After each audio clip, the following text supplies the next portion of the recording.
Hey guys, tonight we stand on the wind-whipped ramparts of Hadrian's Wall, torches sputtering against rolling fog as you peer into the dark beyond. You probably won't survive this. So, before you get comfortable, take a moment to like the video and subscribe, but only if you genuinely enjoy what I do here. And hey, drop your location and local time in the comments so we know who's braving this midnight adventure with us. Now, dim the lights. Maybe turn on a fan for that soft background hum. And let's ease into tonight's journey together. You trudge forward, the rough stone under your fingertips still damp from yesterday's drizzle. And you can almost hear the ghostly clang of Roman caligae against the mortar. Built in 122 AD under Emperor Hadrian. This 73-mile barrier once split the island between civilization and the wild, proof that even the Romans believed in good fences. Make good neighbors mainstream historical fact. It is here, perched like a guardian in the mist, that the mighty 9th Legion once patrolled, Eagle's standard held high. Their discipline as rigid as the wall itself. As you inhale the chill air, your eyes catch the faint outline of a watchtower, once manned by those same legionaries. Historians still argue whether detachments of the 9th ever manned these particular fortifications, or if they stayed clustered around a Bruges. It's today's York, but either way, their presence looms in every crumbling corner. You shiver. Partly from the wind and partly because you realize that very standard golden eagle perched on a staff would vanish from records a few decades later. As mysteriously as a candle snuffed by a midnight breeze, a stray sheep bleats. Somewhere below, sounding suspiciously like a Roman bugle call gone wrong, and you can't help but crack a sleepy grin. If you think today's border disputes are messy, imagine hauling leather-strapped shields through knee-deep mud while Pictish raiders practice archery at your back. Don't worry, they haven't brought any flaming arrows tonight, probably so. You might just make it back to your cozy bed. But back to the 9th, their reputation was stellar. They had cut their teeth in Spain and Gaul long before Britannia called, earning scars and stature that would intimidate even the toughest auxiliaries. Fringe lore whispers that some locals believed the legionaries dug secret tunnels beneath the wall to ambush Picts. It's an idea so delightfully conspiratorial, you half expect a YouTube comment to accuse NASA of covering it up. Yet there's no hard proof of subterranean passage, just tantalizing echoes of folklore mingling with earth and ivy. Your boots crunch on loose stones. You pause to imagine that in the soft glow of torchlight, those same stones were stamped with the 9th's mark, each tile bearing the Legion's name like a proud signature. Then suddenly, those stamps vanish from the archaeological record, and you're left staring at blank mortar, as if someone scrubbed away history itself. Scholars still debate whether this wipeout was deliberate removal by later occupants, or simply the result of time swallowing inscriptions whole. A breeze picks up, carrying the distant cry of an owl and the faint temps of wet heather. You lean over the wall's edge and catch sight of the sprawling lowlands below, dotted with sheep, fields, and the occasional stone marker. Imagine standing there in heavy Lareca segmentata armor, no high-tech camo gear, just a fringed breastplate, and a feathered helmet style that hasn't aged well, lest you count historical reenactments. Suddenly, it hits you. The same 9th Legion that once stood sentinel here around 120 AD disappears from all Britannic dossiers shortly after. One moment they're shoring up the empire's edge, the next they're gone without so much as a leave of absence notice. Historians still argue whether they were decimated in a brutal skirmish north of the wall or quietly reassigned to some forgotten desert outpost. The debate rages like the wind whistling off these stones. You take a shaky breath, half regretting that morning espresso, while also grateful for it. Marching through ancient history on a caffeine crash is a bad idea. You can almost feel the Legion spirit brushing past you, a whisper of tattered standards and half-heard Latin commands. A light joke escapes. If only they'd left a note saying BRB, life would be easier, right? But the wall remains silent, its stones concealing secrets older than Rome itself, as you turn away. The horizon's pale glow hints at dawn. You picture the Ninth's last watch here, torches guttering, men blinking against mist, never suspecting they'd soon vanish as thoroughly as smoke in a gale.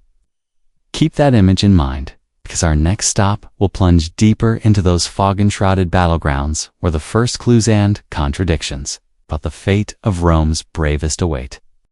You step down from the misty crest of Hadrian's Wall into a loft, torchlit chamber where replicas of Roman gear stand on display, and your fingertips trace the smooth curve of a bronze eagle. It's the Aquila that once crowned the Ninth's standard. That golden bird, perched atop a wooden staff, wasn't just decoration, it was the legion's heart and soul. For losing an eagle was tantamount to military suicide. You shiver as you imagine those disciplined cohorts, their sandals lined in perfect rows, chanting vexillum names like battle hymns under starlit skies. The Aquila meant everything: solidarity, honor, pride, binding thousands of men into one unstoppable force. Mainstream historical fact. A faint clatter echoes from a side alcove, a cue, and you tiptoe over to find a display case housing a peculiar, curved breastplate said to have been worn by a centurion of the Ninth. Fringe whispers suggest he went to sleep in full armor every night, fearing his precious eagle might wander off. Some even claim he tucked it under his pillow like a giant metallic teddy bear. You can't help but smile at the image from on teddy bear hunts. Anyone? Historians still argue whether such nightly vigil routines were common discipline or pure campfire, tall tale fodder, but either way, the anecdote lingers, ghost-like. In every corridor of military lore, light from a nearby brazier dances across a faded fresco depicting the Ninth marching in perfect unison across European plains. You close your eyes and almost hear the click-clack of shields locking in formation, the low rumble of trumpets signaling maneuvers. Imagine AirPods blasting lo-fi beats if you want a modern soundtrack to those drills. That precise unity comes from years of relentless training, every recruit drilled to step in lockstep, to hurl pila with the same arc and force, to form testudos under hail and sleet.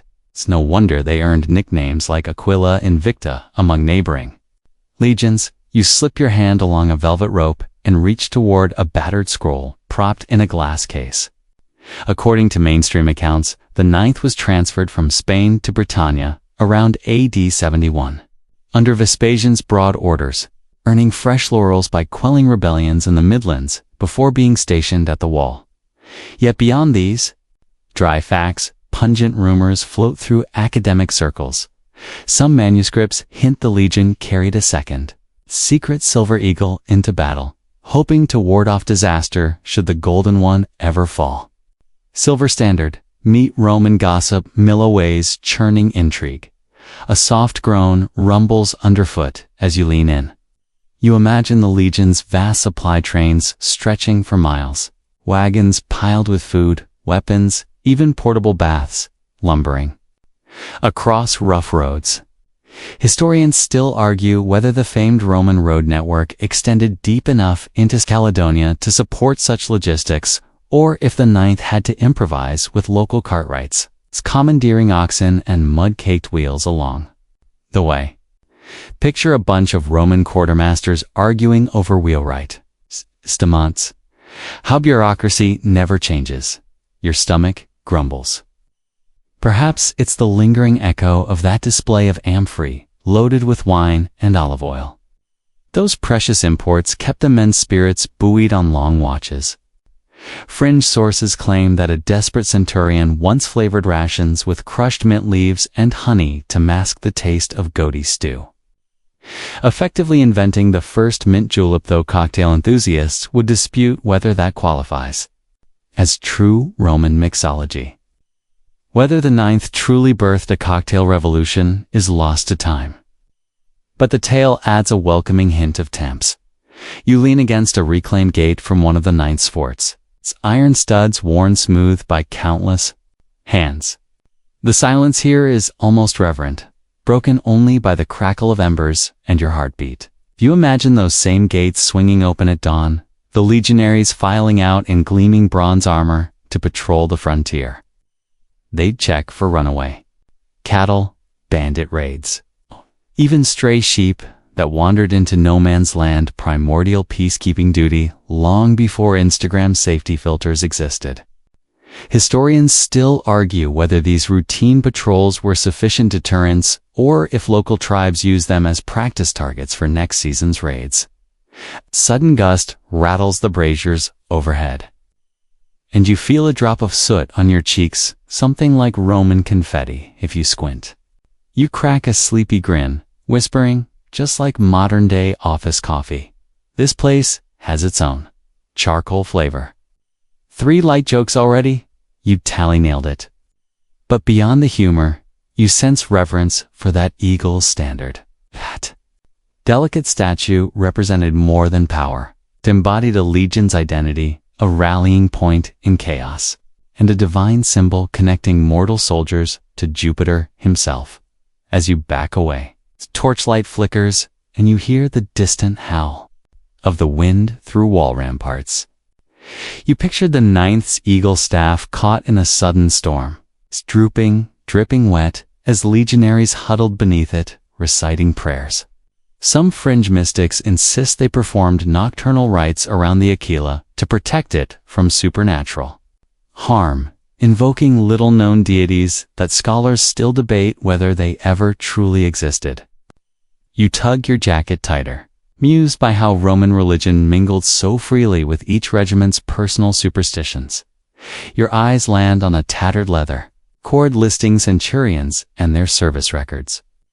Here you see names like Lucius, Cato, and Gaius, Flavius, ordinary men with extraordinary duties, balancing life and death commands with musty paperwork. Imagine them as antiquarian desk jockeys, chronicling daily rations and bemoaning missing pens, though, in their case, missing. Stylist tips.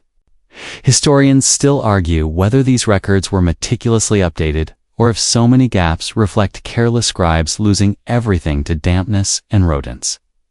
You step toward the exit, heart still thumping from that blend of awe and whimsy.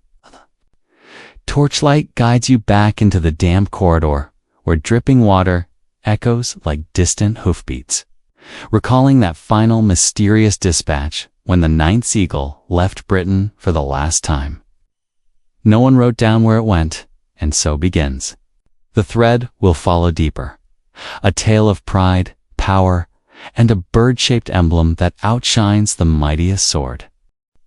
You slog through a turf of dank peat bogs as the mist curls around your calves, and you can almost feel the Ninth Legion's hobnailed boots squelching beside yours. Remember that bronze eagle standard leaning in the torchlight? Hear its soul. Shadow would stretch across these marshes, a silent sentinel guiding disciplined cohorts against a landscape as stubborn and unpredictable as the Pictish tribes they hunted. Those northern forest spruce draped in dripping moss felt less like strategic terrain and more like nature's own ambush game, where every snapping twig could herald a volley of arrows from unseen foes. Mainstream historical fact. The air is thick with the earthy temps of peat and the fizz of decomposing algae beneath your senses. You pause to sniff it, imagine a natural French fries aroma, but greasier and with a hint of swamp. Fringe lore insists that some legionaries actually boiled peat to extract a rudimentary alcohol for rations, producing a smoky brew they called Gaelic whiskey, though modern distillers would balk at sharing a bottle. Whether that tipple ever lifted tired spirits or just triggered unforgettable hangovers. Historians still argue whether any of it counts as true Roman ingenuity or pure frontier desperation. Every step threatens to swallow your sandal, so you gingerly test the peat's firmness with a pilum-like stick you picked up as a souvenir, more for aesthetics than defense. Alas, as your stick sinks halfway, you imagine legionaries deploying pila in these bogs, only to watch their javelins drift harmlessly into the mire. No wonder they called these campaigns the Quagmire Wars in off-thrick court letters. Correct. A grin. If only they'd brought those fancy retractable tent stakes instead. 3 jokes, right on schedule. And you're only halfway through the trench of mud. You glance northward where the thick wood gives way to stony hills, dotted with Pictish hillforts. Legend has it the Pictish named for their painted bodies shimmied through these woods with painted woad faces, looking like a misplaced Halloween flash mob. Fringe sources even claimed they carried tribal bagpipes made of stag, bladder, and bone, scaring horses and legionaries alike with sudden squeals. But don't quote that at a bagpipers association. They'll insist Romans invented the first actual bagpipes, so you're caught between 2 competing anachronisms. Historians still argue whether the Picts ever used wind instruments in battle, or if combat noise was strictly limited to battle cries and rattling shields. A thrush in the underbrush squeaks like a startled legionary. You freeze, picturing an ambush, Picts stepping from behind scraggly pines, drawing their asymmetrical sword shamshears of ancient Britain and letting loose arrows that thudded into Roman shields. You feel a flush of empathy.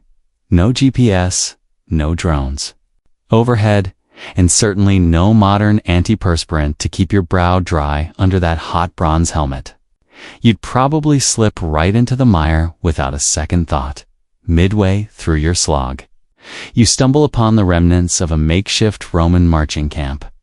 You kneel to examine ghostly outlines in the turf tent posts rotted away, leaving circular stains where lines of palisades once stood. You brush your fingers across damp furrows and imagine legionaries carving out minute perimeters by lantern light, using sinew thread and wooden pegs, praying the wind wouldn't blow their canvas tents into next week's forecast. Fringe rumors suggest some officers held nightly bets on whose tent would collapse first, betting on extra rations as the prize. Talk about frontier morale boosters. As you rise, you notice a solitary carving on a worn boulder, a crude outline of an eagle's wing, scratched by some bored auxiliary under the gaze of a centurion.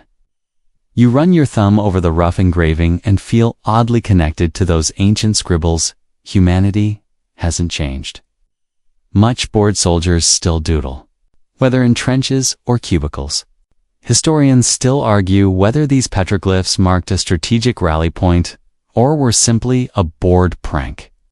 But either way, they're tangible breadcrumbs leading you deeper into the 9th story. The bog's cold mist clings to your neck as you push upward onto a ridge where you catch your first clear peek of a Pictish fort nestled against a slate-gray sky. Imagine a ring of sharpened stakes and timber walls rising from peat, lichen-infested and creaking in the wind. You can almost hear a warrior's war cry, probably something like, "Oi, get off my turf," except in ancient Pictish, which, thankfully, lacked subtitles. You pictured the legionaries lining up in perfect cohorts, shields locked in the famed testudo formation, advancing slowly as archers loosed flaming arrows overhead to light the way through that ghostly fog. Despite the drama, the 9th's tactics weren't flawless. You'd tiptoe along the ridge's edge, aware that heavy infantry in phalanx-like formations can become as immobile as concrete. Fringe accounts boast that some crafty Picts catapulted cow dung balls into lines of legionaries, igniting nuisance fires and sowing chaos. Whether that happened or someone just had a sick sense of humor, historians still argue. Whether biological warfare began much earlier than we admit, you find a chunk of calcified mud that feels suspiciously like a miniaturized pila head. You tuck it into your pocket, imagining it as a Roman key to unlocking this mystery. Just then, a raven croaks overhead, mocking messenger from the wild north, and you shiver. You might not vanish like the ninth did, but you're definitely carved a deeper respect for frontier warfare, where geography and guerrilla tactics could unmake the most disciplined army in the world. Before you brush off that mud, you've been too. Peer into a shallow pool, reflecting the leaden sky. You see your own muddy face staring back, but you imagine the reflection of legionary in crested helmets, their breath misting in unison as they marched against an enemy they rarely glimpsed, until it was too late. That visual sticks, even as you wipe your boots on a tuft of grass. You rise, brushing off more mud than you expected. And just as a whispered gust flits beneath your collar, realize that, like those soldiers, you too have ventured into the ninth's lost realm, muddied but undeterred, ready to trace their next footsteps toward fate. You emerge from the soggy gloom of northern Britain with that calcified peel-a-tip clutched in your fist, and suddenly you're whisked across continents. Standing in a scorched plain under an unrelenting sun, somewhere near the banks of the upper Euphrates. Here in 53 BC, legions faced Parthian horse archers at the Battle of Carhaeon, utter disaster for Rome. With nearly 20,000 casualties and over half of Crassus's men lost to those relentless arrows, mainstream historical fact.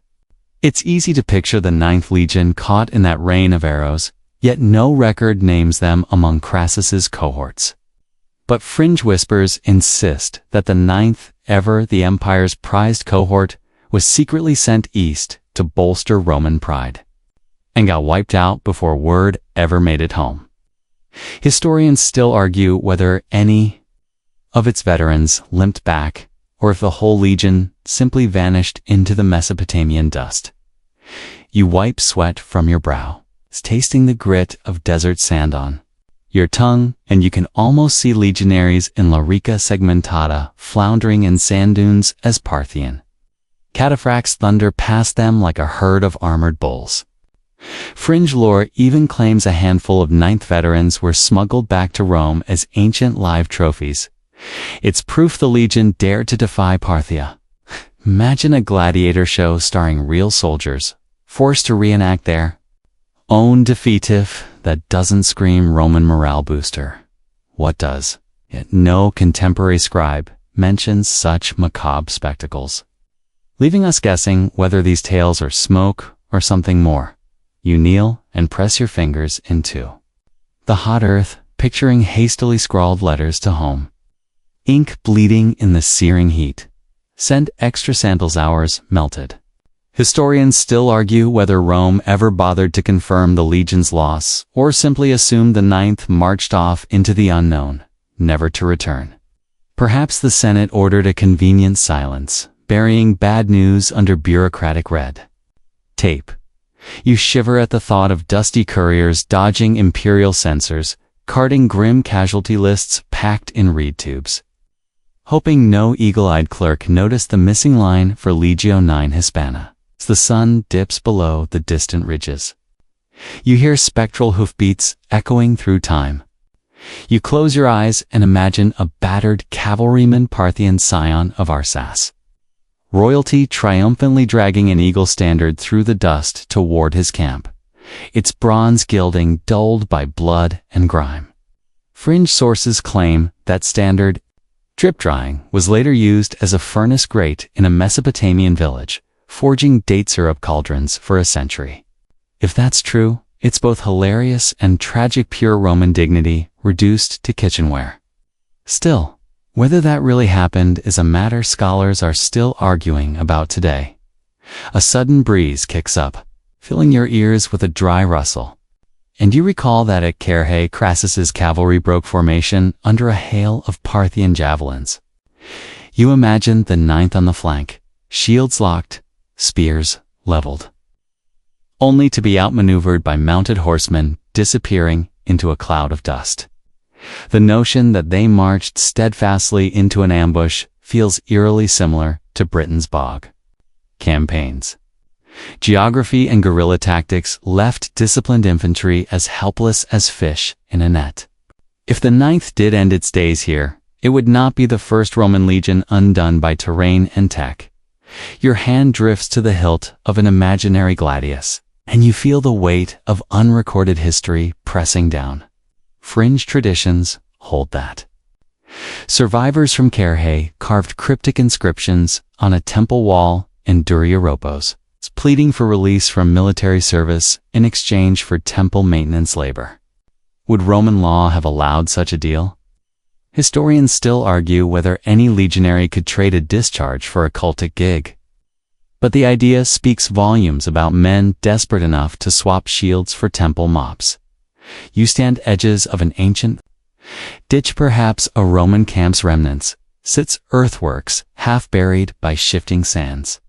You imagine the Ninth's tents ripped apart by desert storms, scribbled muster rolls flying off course, lost beneath dunes that refused to give up their secrets. If this was indeed where they perished, no written dispatch survived to tell the story. No tribune's letter, no imperial report, just that empty patch of earth where once thousands of boots marched in sync. A jackal's howl cuts through the quiet, and you twitch as if pulled from a trance. You reach into your pack for water, but find only a cracked leather flask frontline relic or clever reenactor's prop.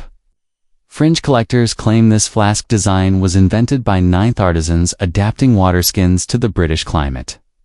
Later copied by campaigners in Gaul and beyond.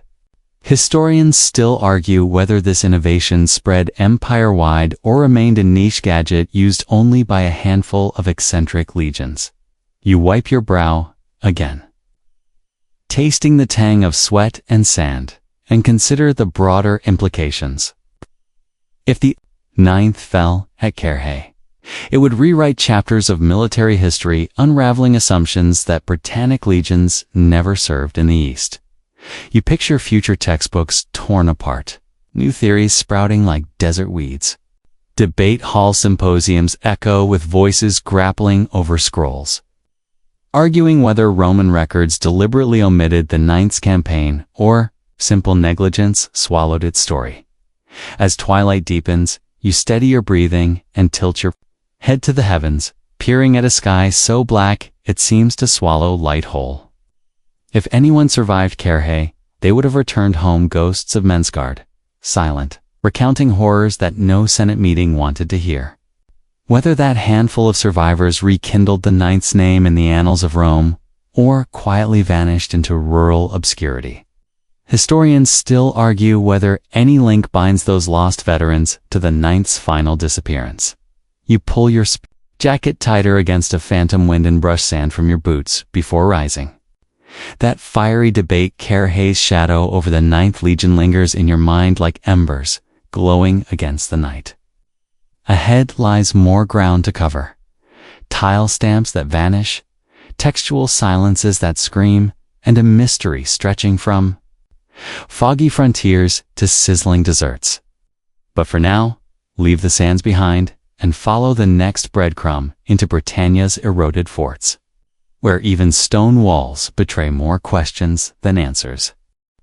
You step back onto British soil, the chalky wind tugging at your cloak as you trudge toward the moss-clawed ruins of a long-abandoned fort. Once upon a Roman dawn, tilemakers here stamped each fired brick with legged Ix Hisp, a tidy signature, marking the Ninth's handiwork, proof that their engineers built walls and bathhouses out of uniform tiles, not recycled pizza boxes. You crouch to brush away lichen, revealing a crisp imprint. 3 letters still wedged in the clay as if stamped yesterday. Mainstream historical fact.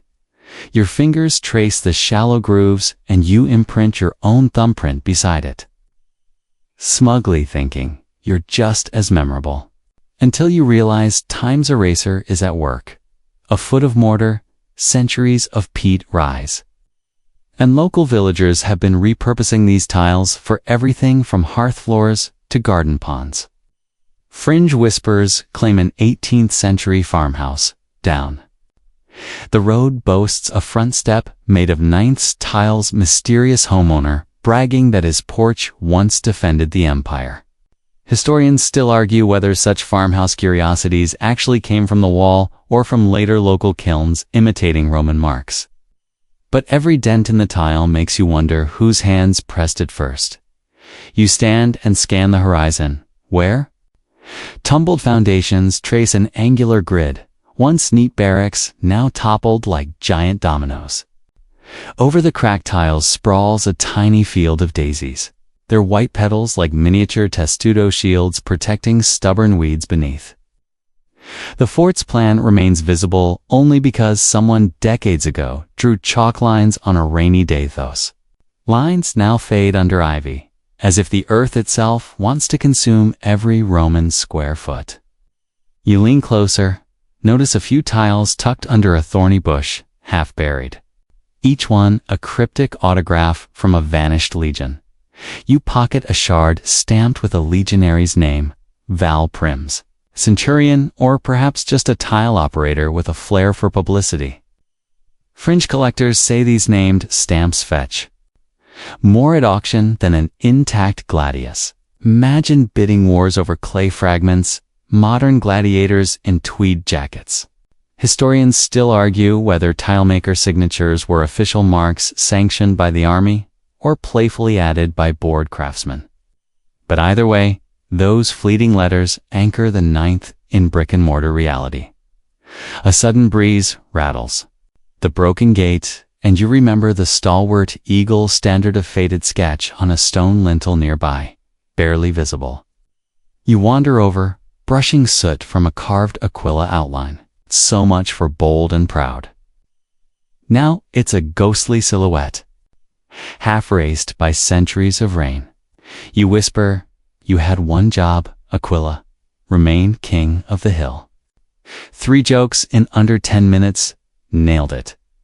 Your gaze drifts upward to an ancient datestone slab set into a reconstructed wall. Its Latin inscription once read, Imp, Caesar, Traianus, Hadrianus, Pont, Max, dedicating construction to gods and emperors. Beneath that, something scratched out where Legio Hisp should have stood. There's only a ragged gouge. Someone deliberately chiseled away the 9th's name centuries ago. Fringe antiquarians claim this was an act of damnatio memoria, a sanctioned erasure ordered by Constantine's religious reforms. Others whisper it was local vandalism from a disgruntled mason who missed his lunch break. Historians still argue whether this removal was systematic imperial policy or random petty spite. But either theory makes your scalp tingle. You wander down a narrow corridor of stone that once served as latrines. It's an authentic Roman latrine. Thanks archaeologists' sand, you almost slip on damp moss. Below you, a single tile bears a stamped numeral 9, nestled in a lattice of ventilation holes. It's the last 9 tile found in this fort, beyond which the chain goes cold. That abrupt cutoff feels like a cosmic punchline. And here the 9th exits stage left, never to return. Imagining a sarcastic playwright in toga scribbling the same. Birdsong from a modern magpie above the ruins sounds suspiciously like laughter. You pause, half expecting a Roman sentinel to zigzag down the path, scolding you for trespassing. Instead, you find a battered information plaque erected by a local heritage group. It praises Legio IX Hispana for 2 centuries of service hikes. It lists dates that end a good 50 years before the 9th's supposed disappearance. You scratch your head. Either the heritage writers found different archives, or they're pulling your leg for tourism. Historians still argue whether this panel's dates derive from genuine sources or from misinterpretations of medieval chronicles. But either way, it's another layer in a puzzle that refuses to settle. A stray sheep wanders into view, nibbling tufts of grass atop a fallen wall. You chuckle at the thought. A woolly shepherd now rules over the 9th's former empire. Fringe bloggers propose that locals intentionally seeded sheep along the wall to hide eroded tiles, graze, and erase. They call it meaning countless stamps remain entombed beneath fleecy feet. If true, how many more ninth signatures lie beneath those being squatters? Historians still argue whether sheep grazing was a deliberate conservation method in the 19th century or just a practical use of marginal land. But next time someone mentions sheep, you'll smirk at the hidden history underfoot. Your shadow falls across a square pit in the center of the fort, where a small excavation trench reveals a mosaic of tile fragments being fired clay, blackened by centuries. You imagine piecing them together like a colossal jigsaw puzzle. But a missing piece leaves a permanent blank where leg IC should sit. A faint echo of plaintive wind whistles through that void, as if the Legion itself sighs, "We were here, mostly." It's a quiet contrast to the desert's roar you left behind, but no less haunting. You kneel to photograph the trench with your phone, careful to capture the stamps before they weather away further. You know, archaeologists will study that image for months, measuring stamp depth, clay composition, comparing it with finds at York and Chester. Will they conclude this fort hosted detachments of the 9th, or will they chalk it up to reused tiles imported from elsewhere? Historians still argue whether tile distributions accurately reflect Legion postings, or whether marauding truckers of the Roman supply chain shuffled bricks across provinces with impunity. Either way, that single trench feels like catching a glimpse of a shadow fleeing into mist as the sun sinks behind distant hills. The fort's stones glow amber for a moment, and you imagine those rays striking the original legionary stamps like spotlights on history's stage. Then, darkness swallows the ruins, and you rise, brushing dust from your knees. Your chest tightens with a mix of awe and frustration. Each inscribed fragment ignites more questions than it answers. Each gouged datestone hints at lost imperial directives, and every sheep-covered tile screams of stories yet untold. You lift your gaze to the distant horizon beyond the wall, where twilight streaks the clouds in bruised purples. Somewhere out there, the 9th's mark continues to fade into legend, buried under fields and farmhouse thresholds, waiting for the next curious hand to brush away centuries of quiet erasure. And that's precisely the mystery you'll chase.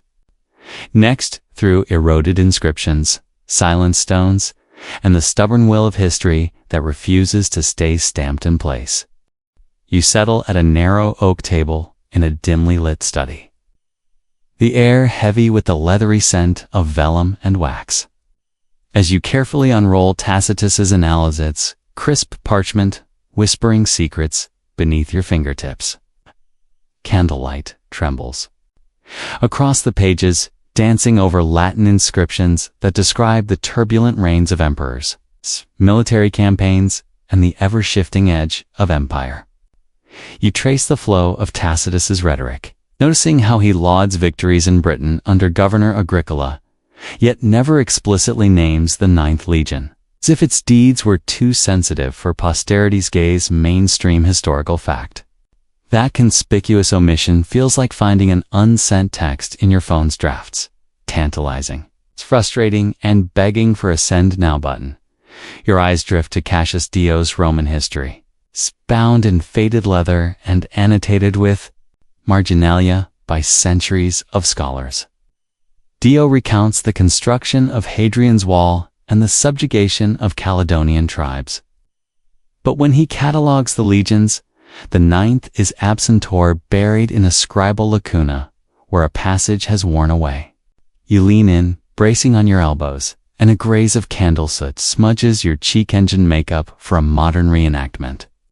Historians still argue whether those missing lines reflect deliberate censorship by imperial scribes or simply careless medieval copyists who used the 9th's pages for shopping lists.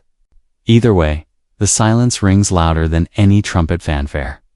resting the annals beside Dio's work. You thumb to a reference in an obscure Latremon chronicle, a footnote that mentions an unnamed legion, vanishing during the reign of Hadrian. Its name struck from official rolls.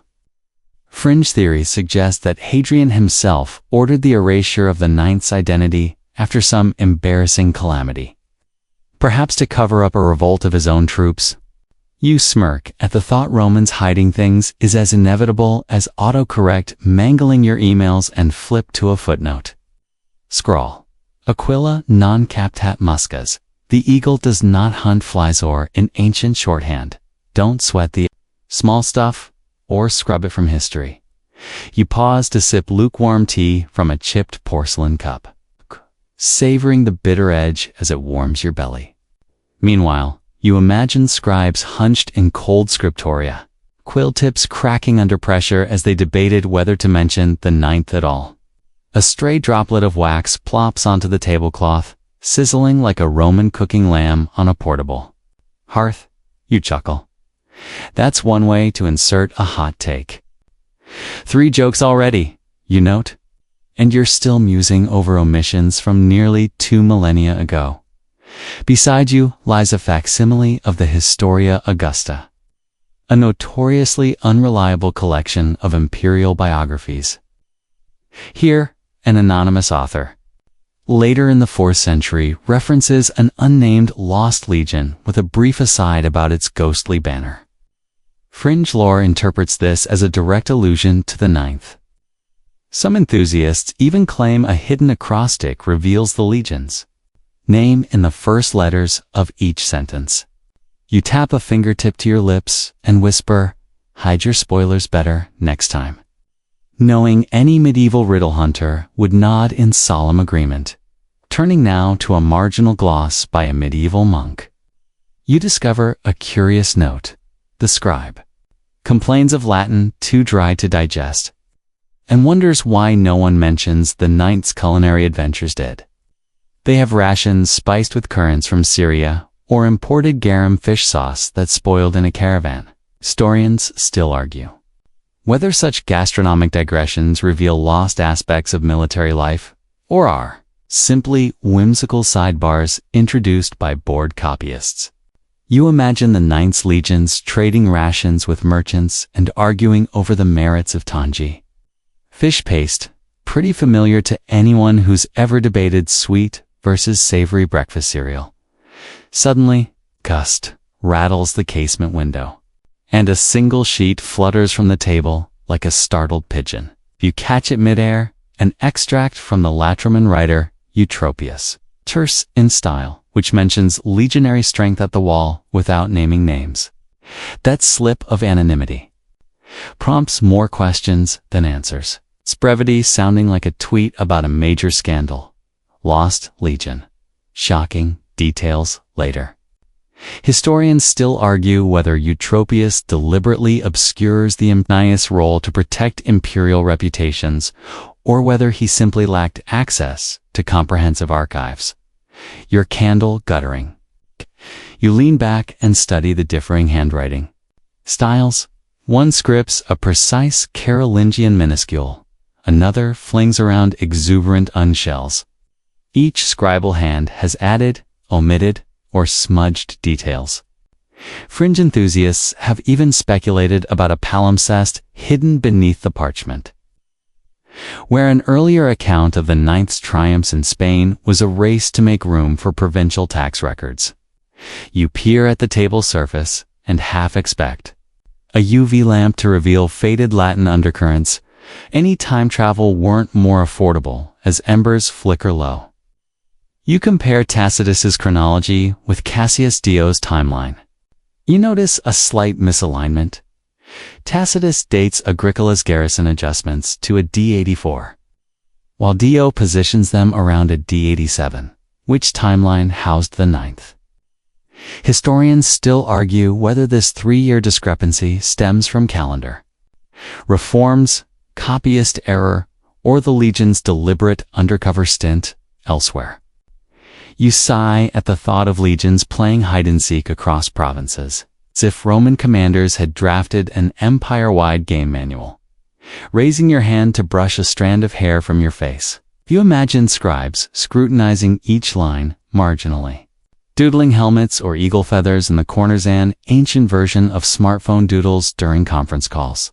Fringe rumor claims that one monk inscribed a satirical poem beneath the text, lampooning the ninth for losing both battles and their sense of direction. You laugh softly, envisioning a medieval stand-up comic dragging a legion's reputation. Through the abbey, you lean forward, heart thumping in the hush, and hold both books open.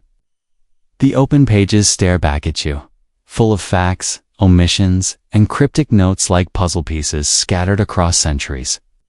You feel the weight of lost narratives pressing down, and you whisper, "We owe them more than whispers in margins." Amid these hushed halls of the mind, the tangled web of textual clues binds you deeper into the ninth's mystery as you blow out the candle. The room falls into velvety darkness, except for the faint glow of your smartphone screen, modern technology, bridging ancient silence. You tuck Tacitus and Dio safely back into their leather wrappings, knowing the battleground of words still glimmers with disputes, theories, and tantalizing gaps. Historians still argue whether any forthcoming manuscript find can definitively restore the ninth's name to those dusty lines. But for now, the echo of missing text beckons you onward, toward eroded inscriptions, vanishings, and the next breadcrumb on this shadowed trail. You press your palm against a sun-bleached gateway stone at the remains of Salernum, feeling the faint hollows of carved letters where Legio IX Hisp once stood. The surface is rough and pitted, as if centuries of rain and wind conspired, with conscientious chisels to scrub the ninth's name out of this fortress's memory. In contrast, stones nearby still bear crisp imprints of Legio VI Victrix, the legion officially credited with manning these forts along Hadrian's Wall, proof that Roman builders usually stamped their handiwork with pride. But somehow the ninth's signature has all but vanished here, mainstream historical fact. You lean in for a closer look. Dust motes dancing in the late afternoon light like tiny Roman lantern fires.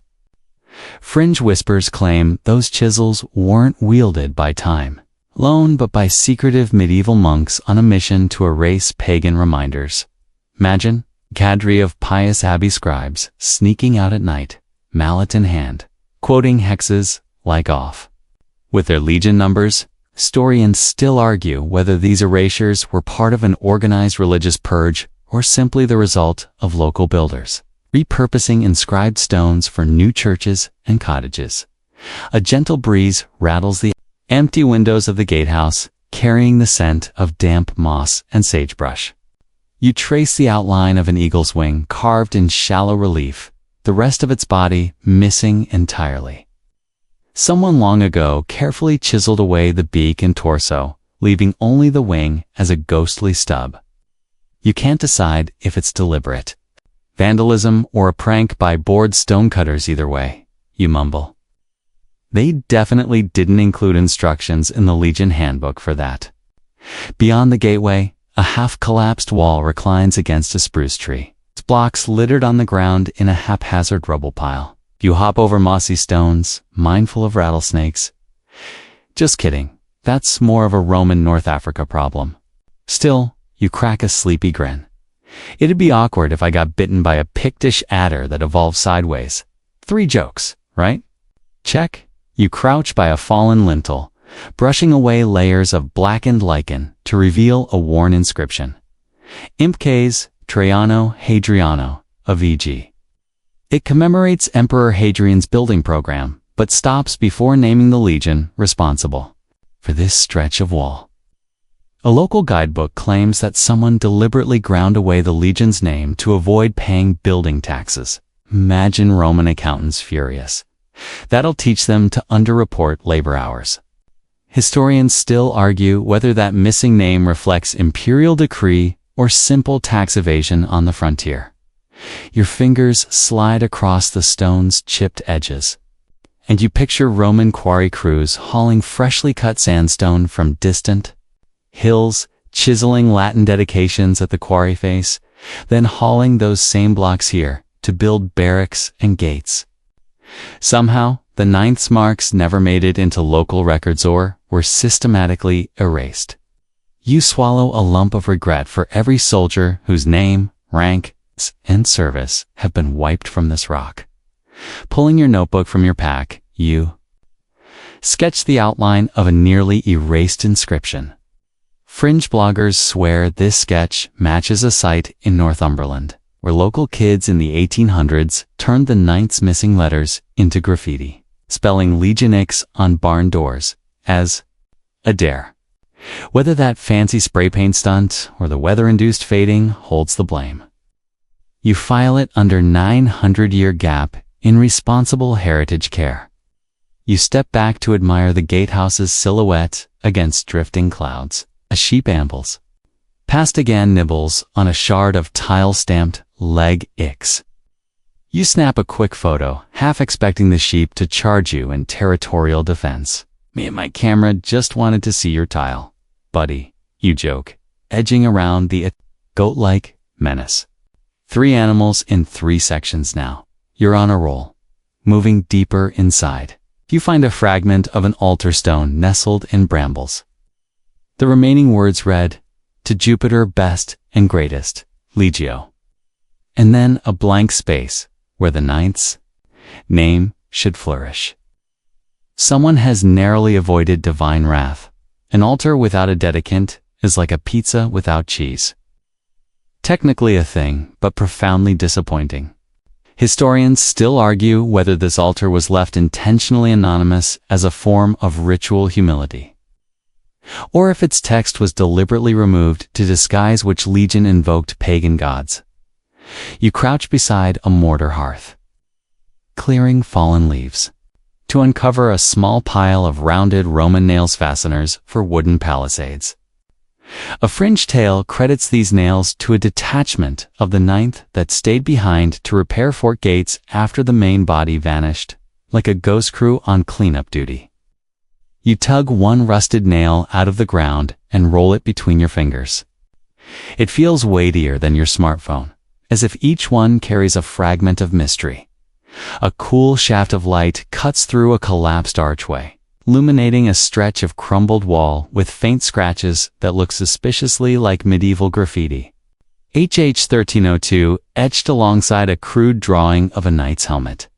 You imagine a bored 14th century mason scratching his name next to the ninth's erased inscription, 2 forgotten souls sharing a wall. "Nice to meet you, HH, you whisper. Tell me, did your job description say stone scratcher?" You stand.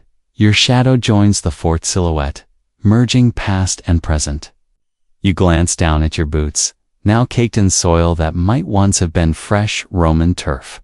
That soil has silently swallowed so many inscriptions, so many stories, and perhaps whole legions worth of records. You shift back to the gate and imagine that if the ninth left behind one final defiant mark, it's buried beneath this sod, waiting for a future archaeologist's trowel to unearth it. A sudden breeze rattles loose stones at your feet, and you scavenge up a handful of soil, letting it sprinkle from your open palm. Some grains might have settled there when the ninth still held the wall. Others fell centuries later as scribes and villagers scoured their names away. You smile at the tiny, granular rebellion amidst all that erasure. The past still clings tiny, resilient, unerasable at the atomic level. You turn to leave, pausing at the threshold as light fades. Behind you, the gate's blank stones stare back, defiantly mute. Tomorrow, you'll trace more scratches, study medieval deeds, and debate whether the ninth's erasures were official policy or frontier happenstance. Historians still argue whether this scrubbing of memory was a deliberate campaign or simply the byproduct of reuse and neglect. But right now, you tuck your trowel away, let the wind sweep your footprints into the earth, and step into the dying light, carrying the echo of vanished inscriptions with you, eager for the next clue on this stubborn trail. You lean against a crumbling fort wall as dusk drapes the ruins in bluish shadows, recalling those vanishing tile stamps we traced in Section 5. Here, in the hush of fallen stones, you entertain the wildest whispers that the Ninth grew so fed up with frostbitten sentry duty and chronic pay delays that they staged one of history's quietest mutinies. After all, legions like the 14 Gemina famously rebelled near the Alps when funds ran dry and morale collapsed around. AD 14 mainstream. Historical fact. Fringe storytellers claim the Ninth took inspiration from their sister legion, unloading shields at dawn and marching off as one. Their eagles lowered in silent protest, no trumpets, no pitched battle. Just a cohort-wide shrug and the clatter of hobnailed boots fading into the night. Historians still argue whether this mutiny theory holds any weight, or if it's pure frontier fantasy woven from missing records and a thirst for drama. You imagine the night they drew lots to decide who'd lead the charge. Picture a centurion rolling dice carved from sheep bones, then tipping his helm in resignation. I hereby resign my commission. In triplicate. 3 light jokes? Check. They say the legionaries scrawled messages in scratchy Latin on chapel doors. Legio IX Hispana. We're out, good luck with Picts. Quirky pattern of ribbed parallel strokes that amateurs later misread as Pictish symbols, fueling rumors. That tribes celebrated their departure with feasts around smoldering testudo formations. Whether those markings ever existed or were conjured by Victorian-era antiquarians fanning the mystery. Historians still argue whether any inscription genuinely reflects a real mutiny or a mischievous prank by bored peasants. You shiver as a breeze rattles a loose lintel overhead and recall the textual silences we studied in. Section 6. Tacitus never mentions the Ninth's morale breakdown. Cassius Dio stays studiously quiet.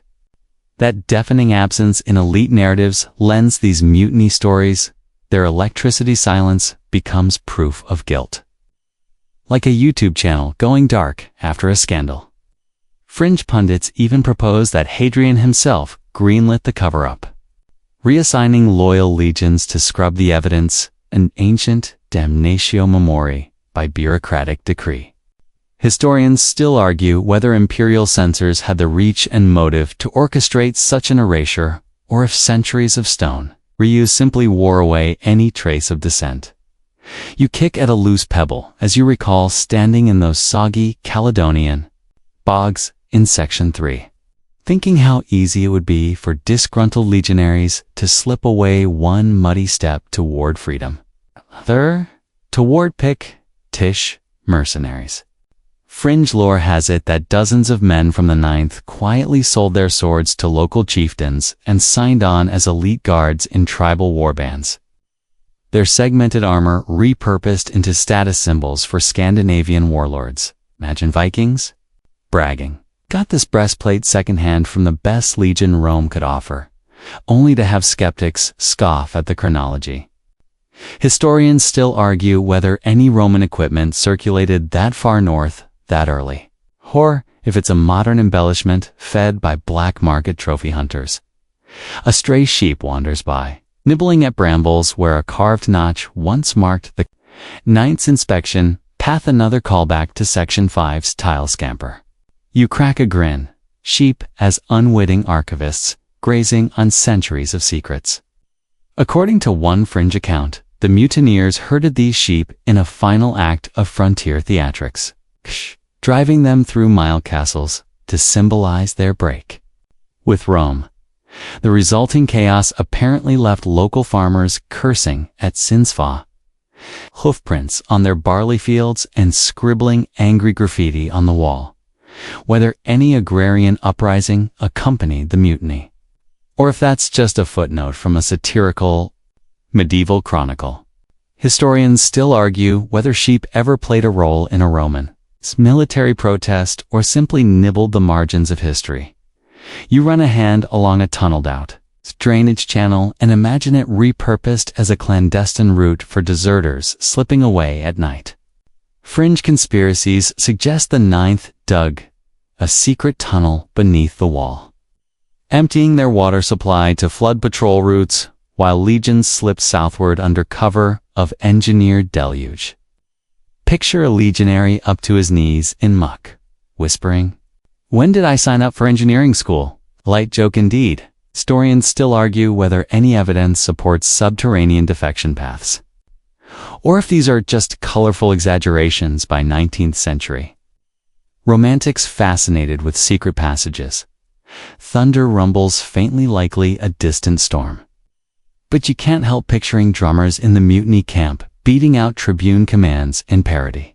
Fringe dramatists claim some outraged officers attempted a counter-coup, herding dissenters into makeshift pens and demanding loyalty oaths in front of the Eagle's empty perch. The rumor even extends to a bizarre trial by ordeal. Disgruntled legionaries supposedly dueled each other with dummy wooden swords to resolve disputes before being expelled. Whether any such trial took place or if it's a Lombard legend grafted onto Roman soil. Historians still argue whether these theatrical justice rituals were ever part of Roman military law or pure folklore. You pause by a half-demolished granary, where sacks of grain once sustained the wall garrison.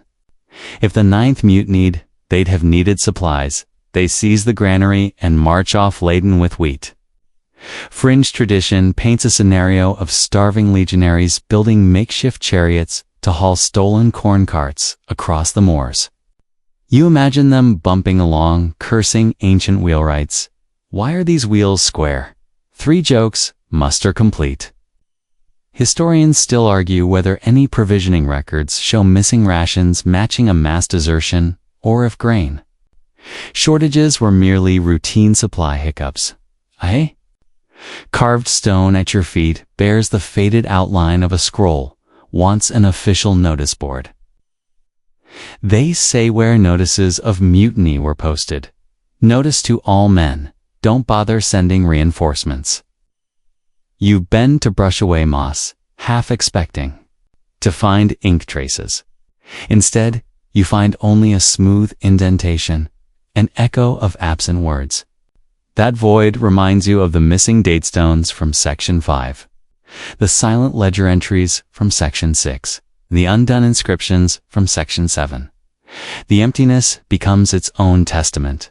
Mutiny or no mutiny, someone tried to pull the Ninth from the books.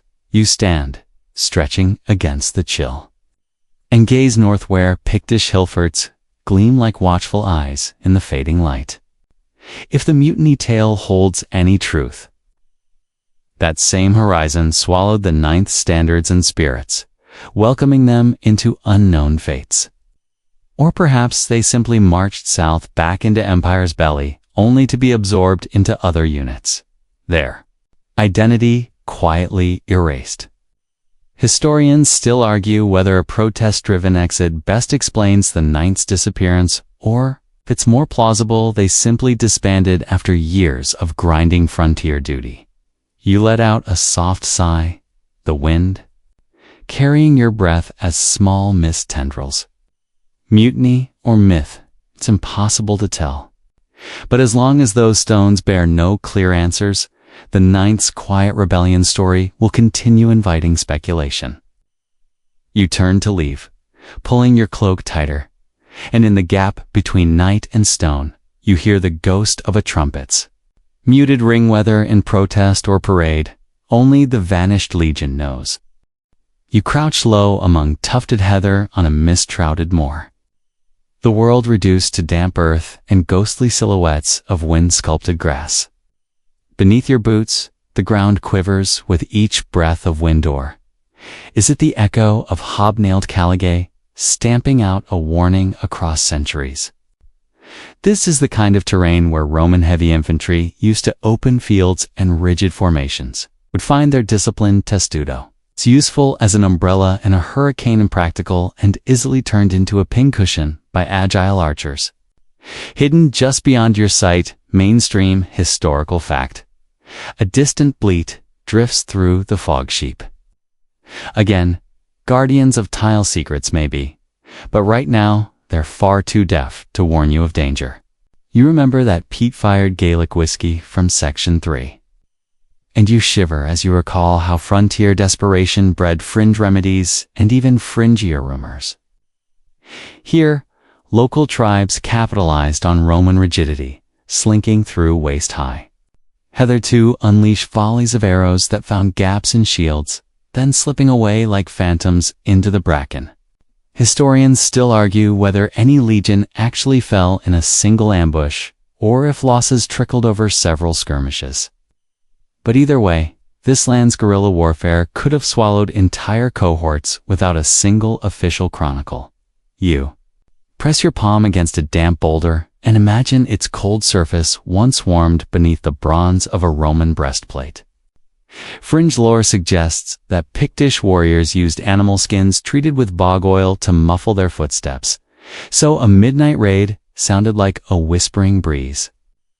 Picture legionaries jolting awake, helmets clattering as they tried to form ranks. In pitch-black gloom like office workers fumbling for their phones in a blackout, except your only swipe option is a shield edge against an invisible enemy. 3 light jokes. Logged. A sudden, Risala, rabbit. No, a shadow darts among ling heather. You sense an arrow's hiss and duck reflexively, half expecting a grotesque warhead made of sharpened bone or those cow dung balls we joked about earlier, to knock you off your feet. Instead, your own heart thumps loud enough to drown thoughts of testudo or pila. You recognize those tactics from scattered archaeological finds, clusters of flaming arrowheads lodged in shield fragments, recovered near suspected ambush sites. Scholars still argue whether these finds map to a single catastrophic engagement or multiple hit-and-run raids that collectively wore down the Ninth's pride and manpower. You push onward and spot a line of charred T's, stumps remnants of hastily felled trees used to block Roman supply wagons. Fringe theories propose the last legionaries sabotaged their own lines, chopping timber to stall reinforcements as part of a twisted mutiny strategy. Maybe they figured if we can't beat both Picts and paymasters, we'll at least slow the paperwork. Historians still argue whether these fallen timber blocks are evidence of strategic, tribal defense or merely logging debris repurposed by 2nd century. Surveyors dot your boots slip into a shallow pool, reflecting the murky sky, and you bend to peer at your muddied face. In its watery surface, you glimpse the phantom form of a legionary shield, ringed with arrow dents and smeared with something dark blood or peat sludge. You can't tell. Fringe ghost stories claim visiting at midnight will let you hear distant Latin commands, like form up, scutum, murmured through the mist, as if the 9th spirit cohort still rehearses maneuvers. Whether that's spiritual transmission or your imagination playing back Netflix crime drama tropes, historians still argue whether any genuine supernatural visions influenced ancient accounts of Roman defeats. You trudge onward to a narrow defile lined with blackened stones, maybe the ruins of a small Roman camp hastily abandoned. Sweat beads at your hairline despite the chill, reminding you of the desert heat near Carhae, and you half joke, why did I swap that warm jacket for a toga? 3 jokes, done. Here, Pictish scouts likely spotted supply wagons rumbling across a causeway and signaled comrades with horn blasts fashioned from animal horns, a call to arms so primal it rivaled any Roman cornue's echo. Archaeologists recovered fragments of curved bronze horns nearby, hinting at an organized, if fragmented, tribal army rather than random bandits. Your fingertips skim over a scorched stone, its image of a winged boar carved deep into its surface. Some fringe enthusiasts claim this was a tribal sigil mocking the Roman Aquila, an unofficial emblem of victory used to taunt retreating soldiers. If it's true, it's a perfect bit of frontier trolling, like someone in a rival football team spray painting your mascot upside down. Historians still argue whether this boar motif actually signals a Pictish warband, or if it's a later shepherd's doodle, equating Vikings' favorite animal with local legend as you edge toward a natural amphitheater in the hills, where echoes could amplify the tiniest whisper. You imagine the Ninth's last stand, a broken line of shields. Desperate centurions shouting orders against an invisible tide of enemy voices. Fringe reconstructions depict campfires ringed with half-buried corpses, as though the ground rejected the bodies, refusing to claim those who defied Rome. Historians still argue whether any mass grave remains exist here, or if the missing legionaries were more likely dragged off as prisoners or recruited into tribal warbands. The wind gusts, carrying a faint whiff of damp birch bark and pine resin. You inhale deeply, tasting the wild tang of untamed land that could have undone even the most seasoned legionaries. Imagine after months of skirmishes, stretched supply lines, and political neglect. Those same men who once drilled on parade grounds found themselves too fatigued to close ranks, too thirsty to hold formation. You half mutter, "Next time, bring bottled water." 3 jokes delivered with surgical precision. You come upon a shallow trench cut into the hillar. Defensive ditch from centuries past, and you peer inside, scribbled along the earth wall are crude marks, slashes and notches that some say represent tally marks of fallen soldiers. Pictish warriors recording kills like stickers in a battlefield scrapbook. Whether these scratches were carved by victors celebrating a great triumph, or by haunted survivors leaving an epitaph in mud. Historians still argue whether such marks are authentic memorials, or just modern vandalism. A lone heron squawks overhead, startling you. You look up and spot skyscraped ridges where lightning might have split granite. You imagine legionaries there, shields locked in a half-formed testudo, spears leveled, only to be caught in the open when a sudden storm rolled in. Fringe meteorological claims suggest freak weather events sparked flash floods through these valleys, trapping whole cohorts in raging torrents of water and mud scenarios, as plausible as it is terrifying. Historians still argue whether climate anomalies contributed to Roman casualties in the far north, or if rivers remain gentle trickles even during rainy seasons. Your breath clouds in the air, and you realize you've been holding it, spellbound by the thought of that final ambush. No trumpet sounded, no intermediate reports filed, just the igneous name disappearing from muster rolls as quietly as footprints washed away by rain. You kick at a stone, listening for a hollow thud, as if the ground itself might conceal a secret catacomb holding the legion's remains. But only silence answers, as thick as the mist draping this moor. You straighten and brush mud from your knees, feeling the weight of unsolved enigma settle around your shoulders. Every step here erases and rewrites history, each ambush theory leaving you more tangled in the Ninth's fate, as you turn to retrace your path out of the mist. You realize this landscape's voids are as eloquent as any missing scroll. And once again, you're left chasing shadows in search of answers. You trudge down to the muddy banks of the Rhine. Mist rising off the water like ghostly banners unfurling in dawn's pale light. Local guides point to a half-buried tile stamp.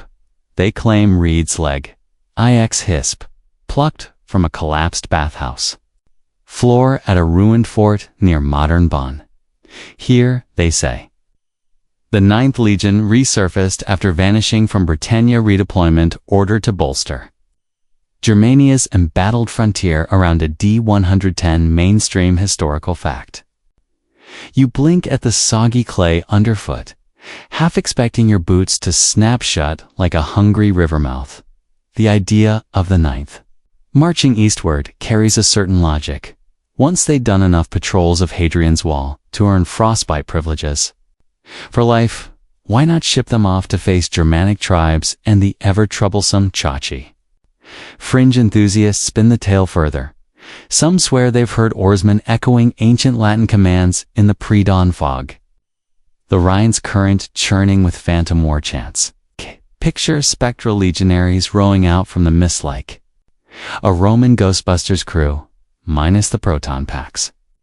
Historians still argue whether those tile stamps reflect an actual ninth detachment or are simply misread imprints from Legio to a Dietrix or an ambitious local forger. You cup your hands to catch a trickle of river water and bring it to your lips. It tastes faintly metallic, as if centuries of iron nails and spear tips leach into the flow. Fringe lore suggests that Rhine peasants collected this water in jugs and sold it as a tonic legionnaire's elixir. They called it promising invincibility in battle and relief from woad-induced migraines. Whether anyone ever drank that murky brew or simply dumped it back into the river when the first bellyache struck. Historians still argue whether any tonic trade ever existed, or if it's just a cheeky marketing myth. That's washed downstream over time. Ahead, you see a series of low earthen ramparts marking the outline of a long-tailed fort, its timber stockade long since plundered for farmhouse beams. Archaeologists have painted reconstructed walls in chalk on the ground, tracing neat rectangles that once held barracks and granaries. At one corner, an information plaque boldly declares the Ninth's presence here between AD 108 and 120, citing those disputed tile finds. Yet, flip the plaque around and a tiny footnote warns that these dates remain contested. Those two words wink at you like a conspirator's nod. Maybe this is one of history's greatest case of "you had me at the question mark." Historians still argue whether any conclusive evidence pins the Ninth to the Rhine forts or if they simply ghosted Britannia without ever setting foot on these banks. You kneel by a drainage channel, brushing away leaves to reveal a corroded bronze fitting that might have been part of a wooden water wheel Roman tech to pump water into latrines or baths. The locals claim it bears a faint swirling eagle's wing, stylized in tiny relief. Fringe storytellers swear that those swirls match the pattern on the Ninth's original Aquila base. It's taken from Hadrian's Wall and carried here by a secretly loyal cohort. You stare at the corroded metal, imagining those carved swirls scratched by legionary artisans to remind themselves of home turf. Historians still argue whether any of these motifs can be definitively tied to the Ninth, or if it's just a case of eager eyes seeing what they wish. The sudden crack of a snapping twig yanks you from reverie. Glance to your left and half expect a Roman centurion in full larica segmentata to peer from the underbrush. Instead, a heron flaps off, flailing across the river with mournful squawks. You sigh, relieved, but also amused. 3 light jokes in, and the wildlife's playing along perfectly. The Rhine's eerie quiet settles back in, broken only by your own breathing and the distant creak of rotting timbers. Further downstream, street markets have sprung up around a reconstructed watchtower. Local vendors hawk authentic Ninth Legion souvenirs, leather pouches stamped with faux Aquila, pewter goblets engraved with legix, and earthenware miniature eagles that wobble comically on flat bases. Fringe collectors pay tops sturdy for these items, insisting they'll be worth millions once a conclusive inscription finally emerges. Meanwhile, actual archaeologists frown at the souvenir stands, lamenting how tourist trinkets muddied the real evidence. Historians still argue whether the Ninth ever reached these markets, or if souvenir vendors simply capitalized on enduring mystery. You wander into what once served as the fort's Principia, the command center where centurions squared ledgers and mutinous rumors took root. The earth floor has been partially excavated to reveal foundation stones and a shallow well. Inside, a replica statue of Mars stands guard modern homage to Roman martial glory. Fringe whispers claim that during teardown, workers found a hidden alcove beneath the statue containing fragments of a brass thrust in the bottom of an Aquila bearing the numeral X. Sadly, That fragment is now in a private collection. In Baden-Baden, its provenance under endless dispute. Historians still argue whether that brass piece belonged to the 9th or to a later ceremonial eagle displayed by medieval crusaders passing through the region by the well. A heavy oak beam rests on crumbling stone, its grain riven by centuries of frost. You trace a series of incised tally marks 21 strokes deep into the woods said to count missing soldiers reassigned from the 9th's standard rolls. Fringe narratives expand the tale. Those tally marks were added by a remorseful scribe who'd overseen the legion's redeployment, marking names of men lost to distant wars or disappeared without trace. Whether those scars in the timber reflect genuine lament or a reenactor's melodramatic flourish. Historians still argue whether wooden palisade carvings can be trusted as factual evidence or should be filed under creative expression. You step back, boots squelching in damp earth, and consider the broader picture. If the 9th did redeploy here, they would have exchanged Britain's bogs and Quickish ambushes for the Rhine's soggy floodplains and Chattononclusian vineyards upriver. You can almost hear cavalry horns of Germanic auxiliaries clashing against Roman cornu. A different kind of frontier cacophony, replacing the moorland hush of home. Fringe ballads even claim that a 9th detachment composed a ditty about Rhine wine. Crush the grapes before the pigs get them. Russia's earliest wine grape toast, apparently.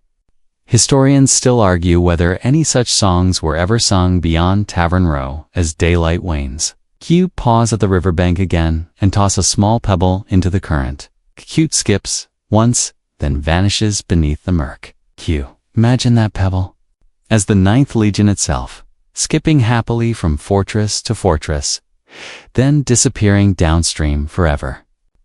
Or maybe it sank under missed opportunities, record-keeping failures, and erasures by time and tide. Historians still argue whether the 9th's transfer to the Rhine is a lost chapter or a phantom footnote. But the water's ceaseless flow seems to whisper, some stories refuse to stay buried.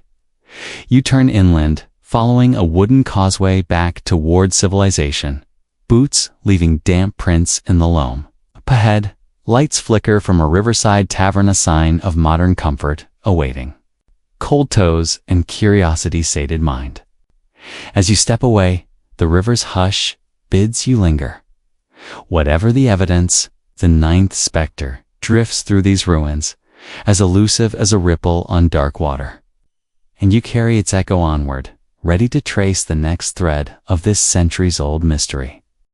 You step into a wind-flattened patch of long grass on the northern turf, the soft hiss of each blade underfoot like a muted applause from centuries of watchers.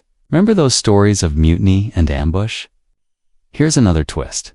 What if rather than perish in pitched battle or vanish behind the wall, dozens of 9th Legionnaires simply laid down their gladi, slid out of their segmented armor, and melted into the ranks of local tribes?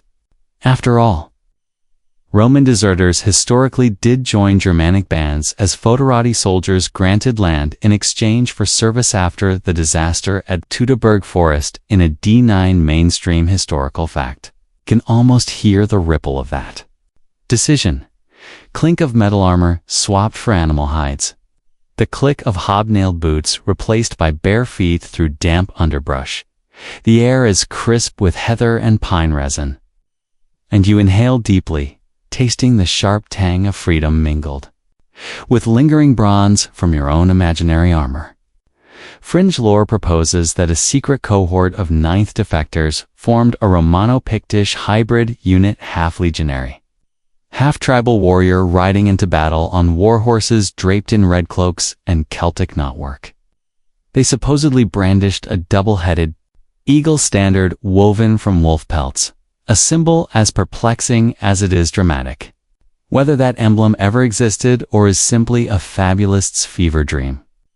Historians still argue whether any genuine Roman deserters influenced local military tactics, or if it's just a case of wishful thinking mixed with muddy folklore. You sink onto a mossy stone, the tufted green cushioning your weight like a soft pillow. Around you, birdsong weaves through silver shafts of afternoon light. And you can't help but crack a grin. 3 jokes, Chikan whisper. If only those soldiers knew sheep were the best stealth units on the wall. You brush a stray twig from your knee, recalling how we've joked about sheep as historical archivists, nibbling on secrets and grazing on tile stamps. Now imagine legionaries trading charts of Hadrian's frontier for maps of tribal lanza, soft betrayal disguised as an epic road trip. A cool breeze stirs the grass, carrying the faintest echo of a Celtic horn's tulper, haps the same kind of signal used to welcome legionary refugees into tribal councils. You tilt your head, imagining the unlikely council scene. Centurions in tarnished larica, cueing tactics with Pictish chieftains who've never seen a disciplined testudo formation. Fringe anecdotes even claim that these desertions birthed bilingual war cant, mixing Latin commands with Brythonic curses, creating secret codes unintelligible to Rome's scribes. Historians still argue whether any archaeological inscription captures that linguistic fusion or if it dissipated like smoke once the frontier stabilized. You rise and wander toward a line of wind-swept, standing stones that locals call the deserters' markers. Each monolith bears faint carvings, straight lines, and half-fierce letters that some believe are tally marks of legion. 9 members who never returned to muster. You run your palm over the weathered granite, surprised at how smooth it feels, as if every visitor's touch has polished these corners over a millennium. A sheep ambles by, chewing contentedly on the base, likely oblivious to its cameo in our running gag about ovine. Archaeologists dot the ground here is littered with fragments of coarse pottery, cracked flagons once used to hold mulled wine or spiced mead. Fringe collectors trumpet these pieces as legionary deserter wares, dating them to a D1 30150. Based on crude pottery styles they insist were imported by ex-legionnaires trading with local potters. You kneel and pick up a shard, feeling the grit of sand and ash fused in its clay. Historians still argue whether such pottery indicates Roman desertion and integration, or merely reflects standard trade routes that ferried goods across the empires. Fringes, a distant sheep bleat, that familiar pastoral alarm draws you back to the present, reminding you that you're standing on a narrative thin ice of guesses. You pocket the pottery shard and trace your fingers along a carved notch on a standing stone. Someone, perhaps in the 18th century, scratched a crude X into the surface beneath older glyphs. Fringe conspiracy sites claim this was an attempt by early antiquarians to immortalize the desertion theory, planting their own smoking gun. Historians still argue whether that notch is credible evidence of an ancient deserter cult or just an antiquarian's doodle from a dusty notebook. You wander down a gentle slope toward a hidden hollow edged by alder trees. The soft rustle of leaves overhead feels like a whisper from the past. Stay a while. Lights of your modern city gleam faintly in the distance, yet here you're wrapped in a timeless hush. Legend has it that goat herders once found Roman coins near a spring in this hollow, imprinted with the 9th mark, and traded them for milk. The coins supposedly bore graffiti added by locals praising former legionaries, their messages of welcome scratched into the metal itself. Whether those coins ever existed or wound up in private collections under false provenance, historians still argue whether any numismatic evidence supports desertions, or if it's just one more lost treasure tale. You crouch by that spring and cup the clear water, its chill burning your palms like a reminder that some secrets still feel sharper than steel. Fringe lore suggests that deserters washed their swords in this spring to break the sacred pledge to Roma ritual of rebirth into tribal loyalties. You raise an eyebrow. Cold water baptism, Roman style. 3 jokes, indeed. Historians still argue whether any such ritual existed, or if the story stems from later travelers' imaginations seeking dramatic endpoints to epic sagas. Standing up, you feel a soft prickle of damp grass at the nape of your neck, like phantom armor brushing your skin. You twist and laugh softly. Guess the eagle's standards still haunting me. Coo, but the pasture remains empty, save for grazing sheep beneath a wide sky. You step forward along a narrow goat track, your boots brushing against clover and bracken, thinking how those same paths could have carried ex-legionnaires to relative anonymity perhaps, becoming local leaders or drifting further north into Pictish kingdoms. Ahead, a low stone wall marks the boundary between pasture and woodland. You lean on it, feeling the old mortar crumble under your weight.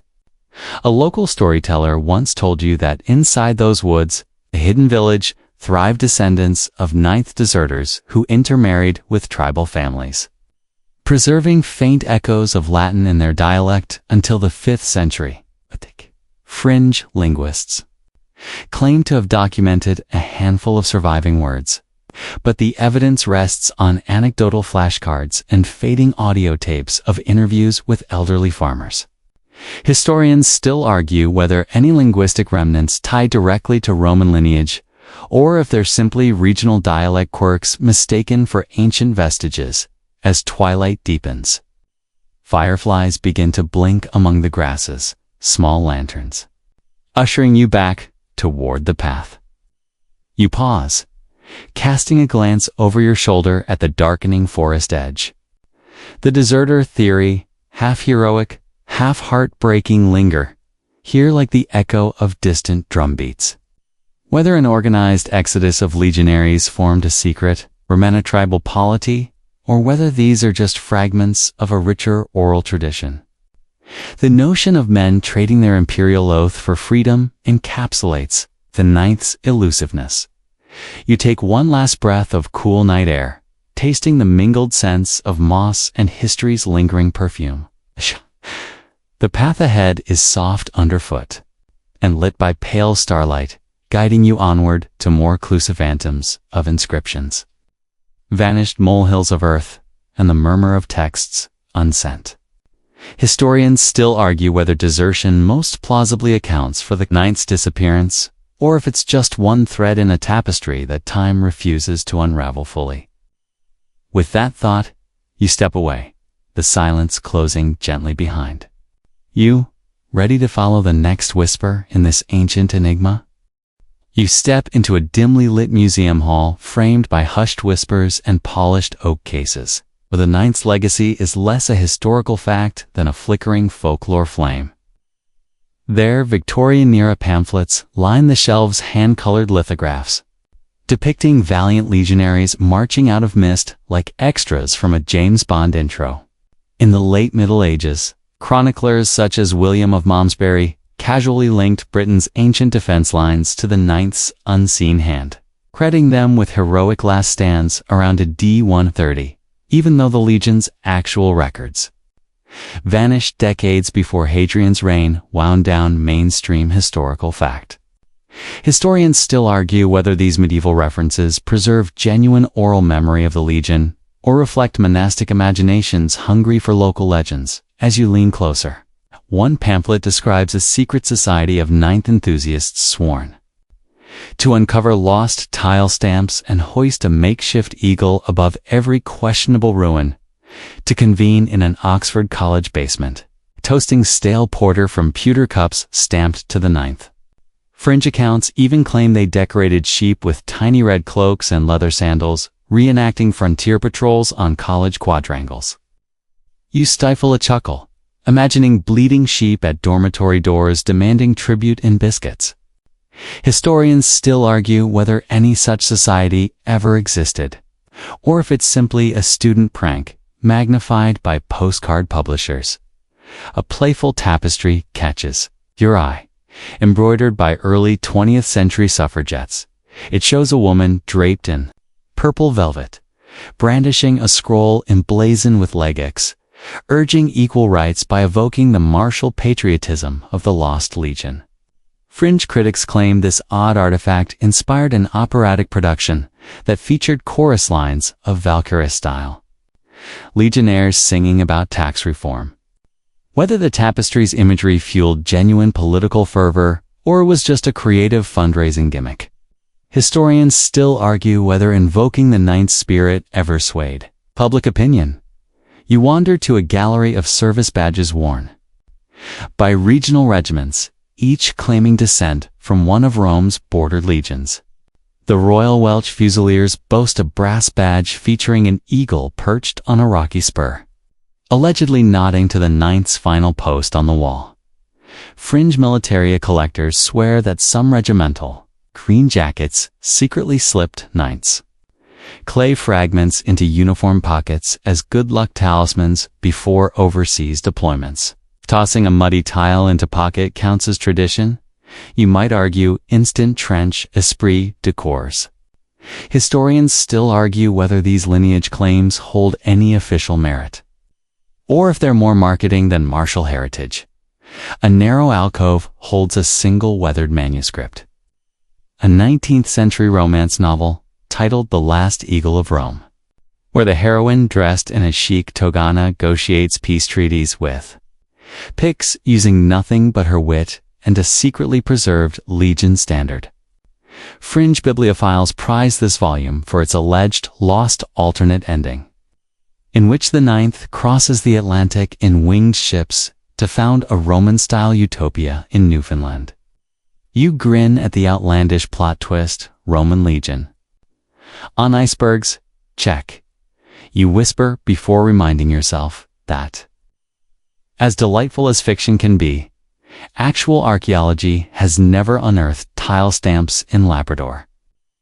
Historians still argue whether such creative retellings reflect misplaced hope for imperial revival or simply satisfy our appetite for dramatic what-ifs.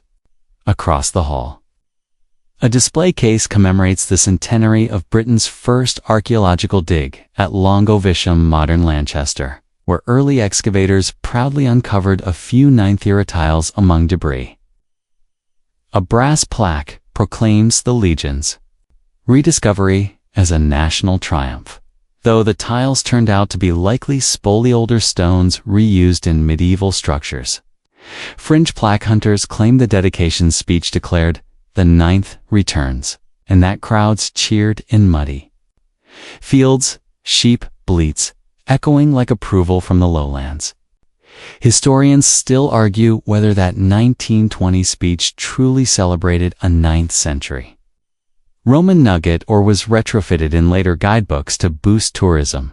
You drift past a projection booth where a silent film flickers on a white screen, sepia-toned. Scenes of costumed extras, clanging helmets, and waving eagle standards in slow motion.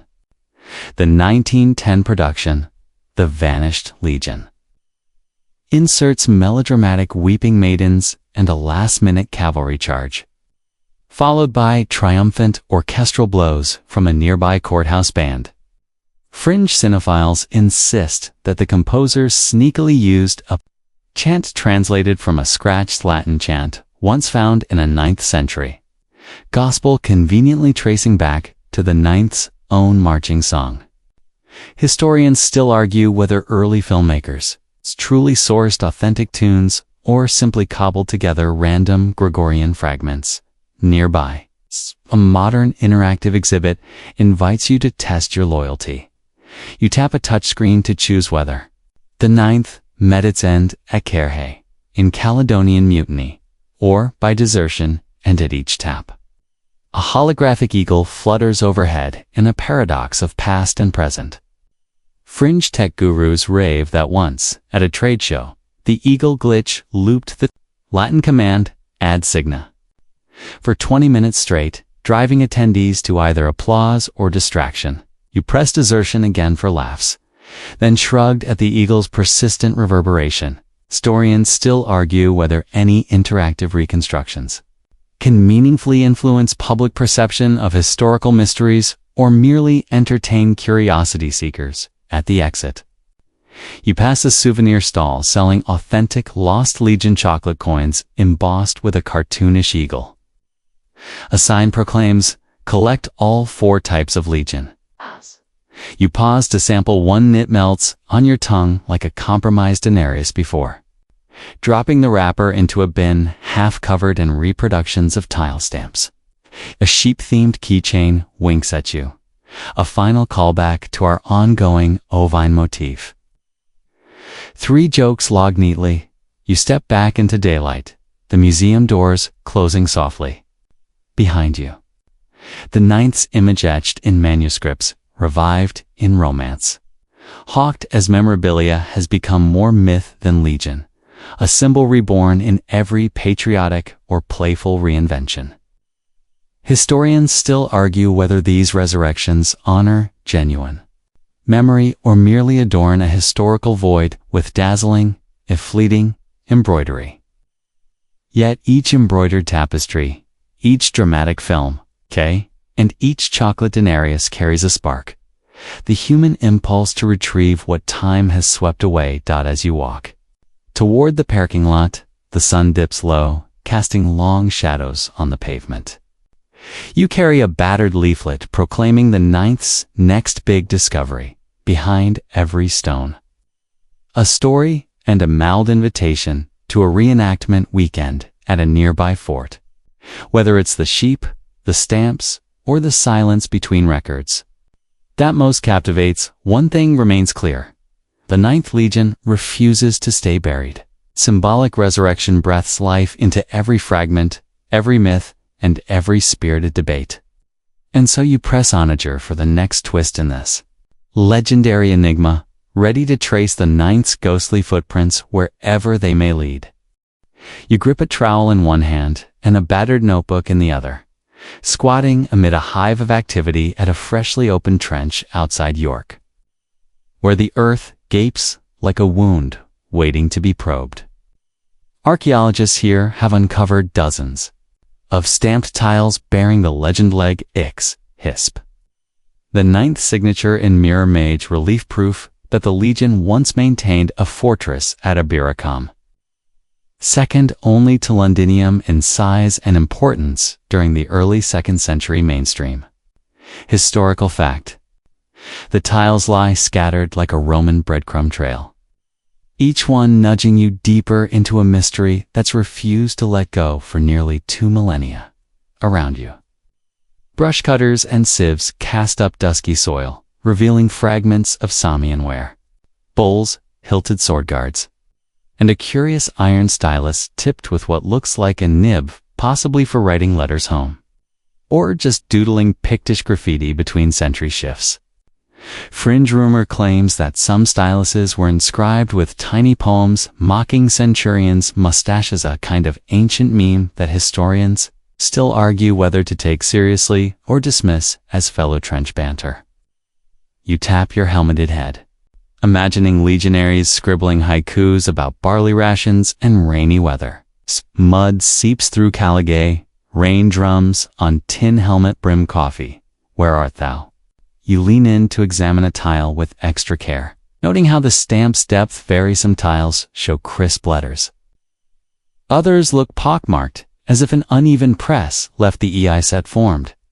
Archaeologists suggest this inconsistency reflects multiple tile-making sites, perhaps even field workshops assembled by the Ninth's engineers when standard brickworks ran short of clay.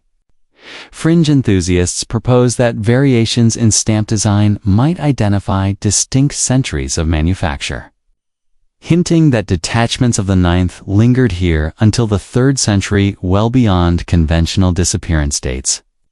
Historians still argue whether these stylistic differences indicate extended service or simply a local artisan's creative whimsy.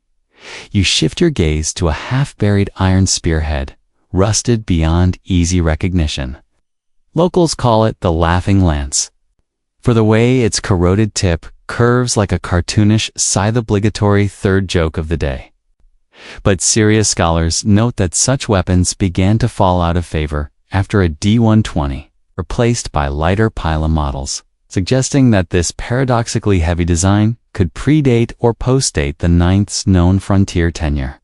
Historians still argue whether stray finds like this represent light surviving relics of the Ninth, of course, or simply signal equipment traded across units long after the Legion itself dissolved. A shriek of pneumatic drills signals new layers to the east. On you hurry. Over to sea workers uncover a shallow ditch lined with timber posts. Here lie dozens of folded lead slates, each one scored with faint indentations, proto-correspondence tablets used by centurions to record daily troop numbers. Fringe archaeologists claim one such slate bears a barely visible tally with 2 missing marks, possibly denoting soldiers unaccounted for during a muster-and echo of the disappearance we trace in rollout dispatches. You brush away grit and peer closely. The pattern looks plausible, but blurred by corrosion. Historians still argue whether these tally marks indicate genuine troop losses or are mere cosmetic damage inflicted by later trench-digging rodents. The afternoon sun breaks through heavy clouds, spotlighting a metal detectorist gingerly excavating. A fragment of ornate bronze, twisted but unmistakably corner of an Achilles feather. Fringe legend has it that this fragment was torn from a standard captured in a final ambush and buried in a secret ritual site by Pictish cultists, hoping to absorb the eagle's divine power. You raise an eyebrow, imagining a Pictish shaman cuddling a bronze feather like a favorite Peckerman card, but the piece looks real enough to send shivers down your spine. Historians still argue whether such minute finds attest to a single catastrophic loss or merely reflect battlefield scavenging over centuries. You recite a quick mental tally of jokes. Sheep. Office blackout. And now Pokemon Bronze 3 Lite. One's secured. Then you pivot back to the work at hand. A shallow pit lined with broken cooking pots and smashed glass flasks. This refuse layer marks the last banquet thrown within the fort before it was abruptly abandoned or, deliberately, ritually closed. If you believe a fringe ceramicist who argues that shards bear scorch marks from late-night fire ceremonies, historians still argue whether these burnt fragments signal a hasty evacuation in panic or a symbolic closing of the gate ceremony performed by soldiers. Transferring out. Nearby, a camera drone buzzes overhead, capturing aerial footage of a neat rectangle outlined in chalk, the remains of a Principia building. Its headquarters once buzzing with ledger keepers and rumor mongers. Down below, a circular concentration of tile fragments suggests a collapsed hypocaust undercroft Roman. Underfloor heating inactive now, but once vital for keeping baths warm. Fringe thermal imaging trials have detected faint heat signatures around these tiles, sparking speculation that residual warmth trapped deep in the ground still responds to sunlight cycles. You squint at the nearest trench wall. Scientists still argue whether any subterranean warmth could truly persist 18 centuries or if it's just a geophysical glitch. You wipe sweat and dirt from your brow, tasting the tang of gritty rain. Coming on, the site supervisor calls a break. And you join the crew under a canvas awning where flask tea and stale custard slices await. Over a soporific conversation about inventory logs, you hear the outlandish claim that last year's dig intended to confirm the Ninth's final watch here was halted when a mysterious benefactor withdrew funding mid-project after proclaiming they're better left lost. Fringe conspiracy boards insist this patron was a descendant of the Picts, still smarting from a centuries-old grudge. Historians still argue whether the funding cut was a bureaucratic pothole or a strategic campaign to keep the mystery intact. Back in the trench, you crouch beside a meticulously brushed corner where a small wooden box dotted with iron studs emerges. Inside is a handful of lead sling bullets, each stamped with a crudely etched EX0, a legion's usual practice. Since bullets typically bore gladius silhouettes or magistrates' names, Fringe munitions experts suggest these slings were improvised by under-equipped soldiers during desperate skirmishes, marking their own gear to prevent theft. Historians still argue whether these anomalies reflect frontline ingenuity by the 9th, or a later unit mislabeling surplus stock. A gust snaps the awning taut, and you chuckle softly. Wind-powered shrouded trench drama jest, what we ordered. Ticking off your third joke in this shift. You rifle through post-excavation finds and sketch overdrawn tiles and sling bullets in your notebook. This is the thrill of archaeology, piecing together fragments that could rewrite the 9th's timeline, or could simply solidify centuries of uncertainty. As dusk settles, you step back from the trench and survey the scattered bricks and shards glinting under floodlights. Each stamped tile, each weirdly etched bullet, each chalked outline whispers a story of construction, conflict, and abandonment, but also of hope and obsession, driving teams to brush, sift, and interpret. Historians still argue whether these material traces finally prove the 9th lingered here long after Britannia's colder winds kicked them out, or if they're just echoes of reused bricks and halfway forgotten battles. Either way, the digs. Spoils from tile stamps, 2 metal fragments shimmer with possibility, inviting you to keep digging for the 9th's ghostly footprints beneath Britain's restless soil. You settle into a cozy chair with popcorn in hand, the glow of your screen painting your face saffron as the opening credits roll on the Eagle. Clio's Lost Legion blockbuster that hit theaters in 2011. Here, the 9th isn't just a footnote in dusty tomes, but an action hero. Eagle standard dazzling under CGI sunrise skies as rugged centurions sprint across Scottish heath. The film takes creative license with history. Rome never built wooden palisades on Alain Donen. It channels the essence of frontier struggle, reminding you of misty bog ambushes you've imagined in Section 3 and the silent stones of Section 7. A mainstream historical fact anchors you. The 9th did indeed retreat from Scotland after the tragic loss of the Ix flag around AD 117. Prompting Hadrian's Wall construction as a fresh defensive line. It's mainstream historical fact. As the camera cuts to slow-motion shields clattering in testudo, you chuckle at the absurdity of bullets ricocheting off bronze plates like rubber balls, pure Hollywood spectacle. Fringe film buffs note that the screenwriter based the climactic stand on Sir Arthur Conan Doyle's novel, The Lost Legion of Britain, 1903. Itself spun an elaborate fiction about the 9th being decimated while escorting a young emperor northward. You sip your soda and wonder if Doyle's Pictish villains really blasted flaming arrows from hilltops at the 9th's head, as the film suggests, or if that's a case of, make it cinematic, make it spectacular. Historians still argue whether Doyle's narrative reflects any genuine medieval folklore, or is just his Victorian imagination on overdrive. You pause the movie as a character dangles from a cliff with the eagle perched jauntily above.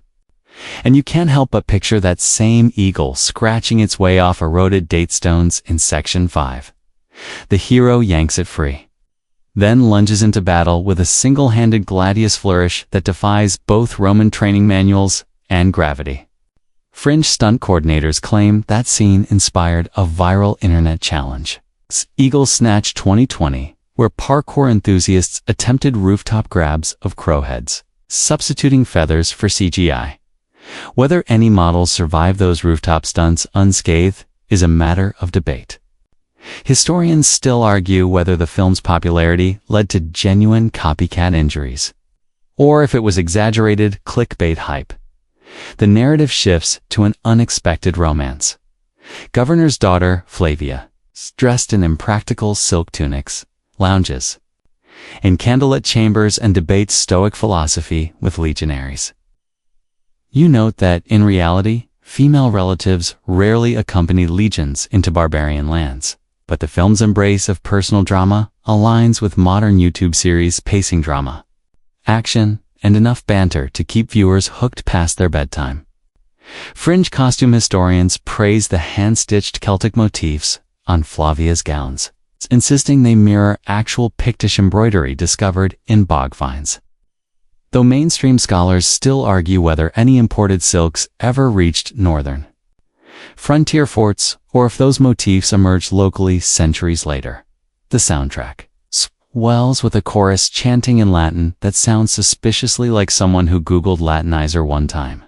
You lean forward, listening for textual authenticity. Did any Roman muses actually sing battle hymns? Or are we hearing phony incantations dreamed up in a modern studio?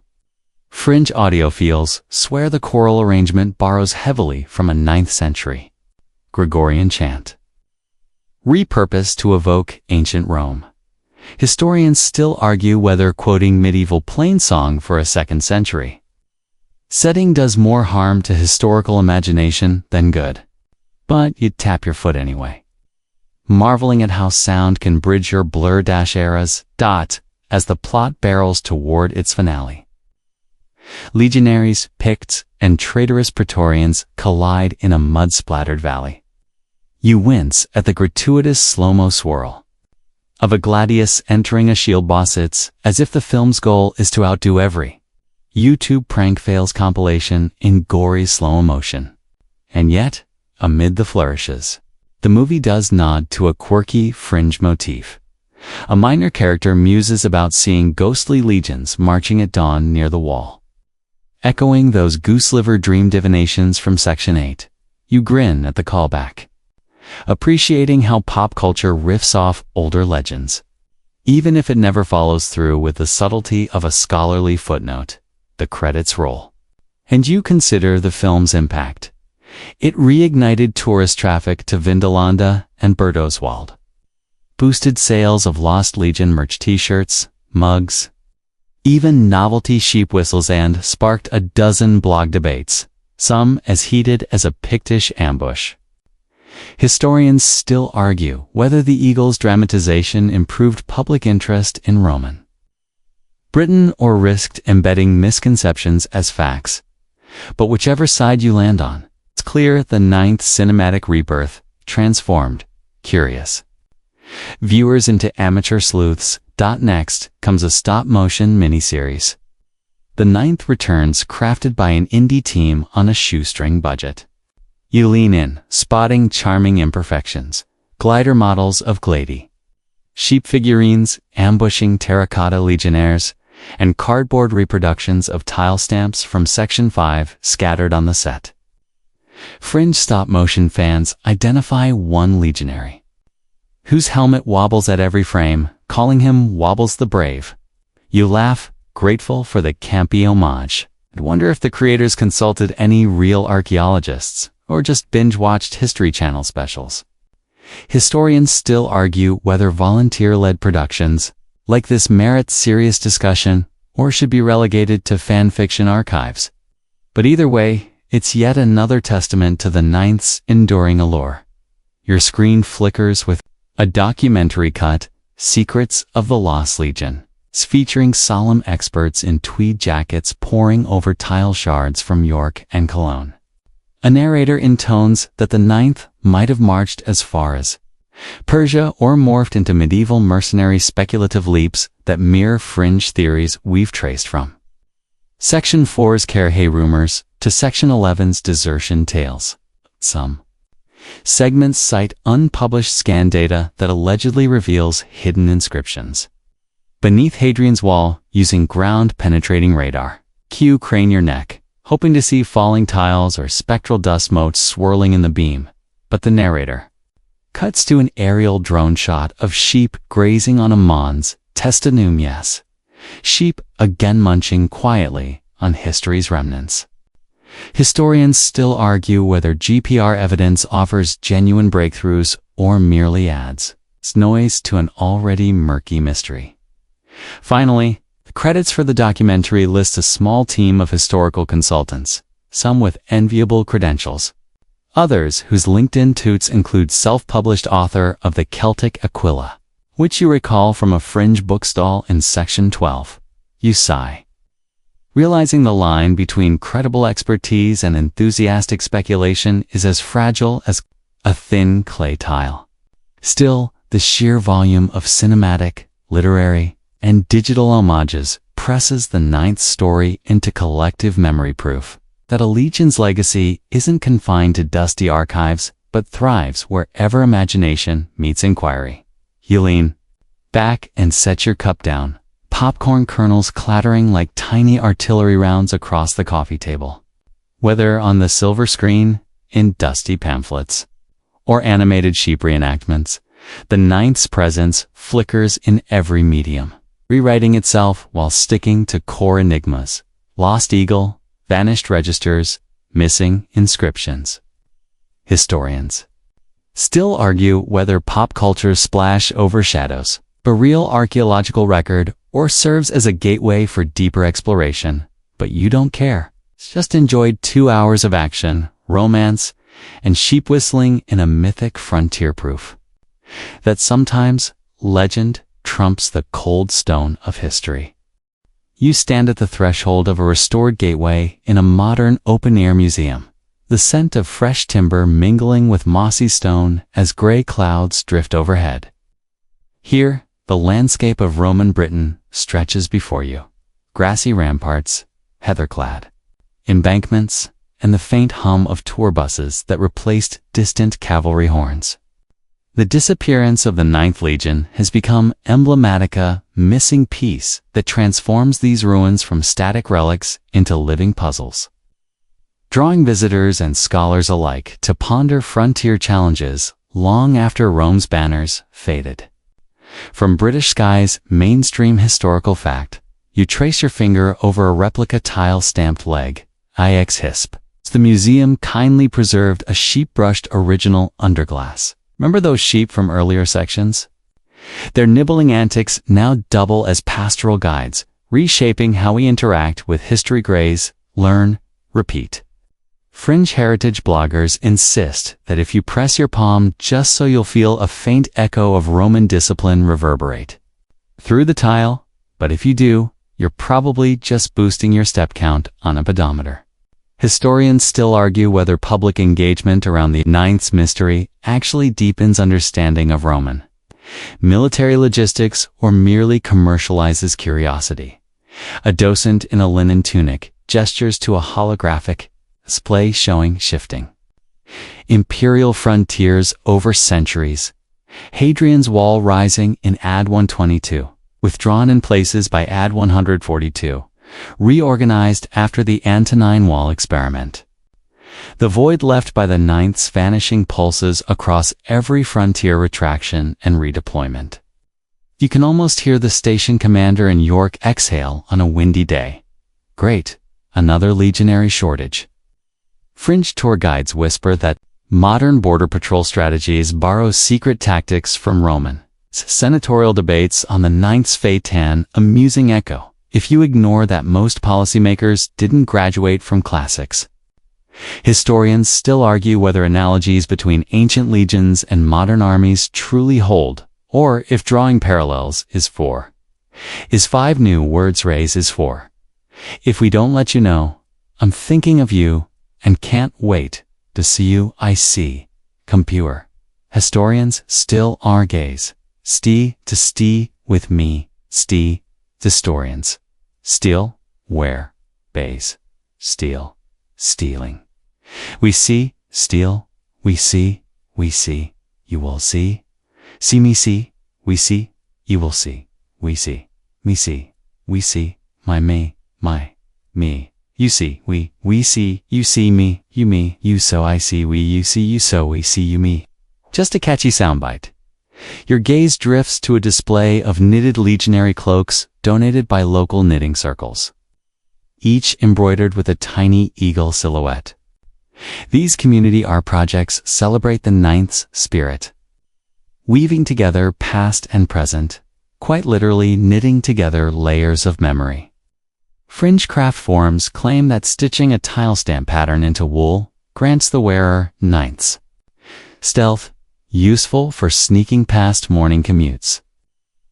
You stifle a laugh imagining commuters in chainmail-spired cardigans.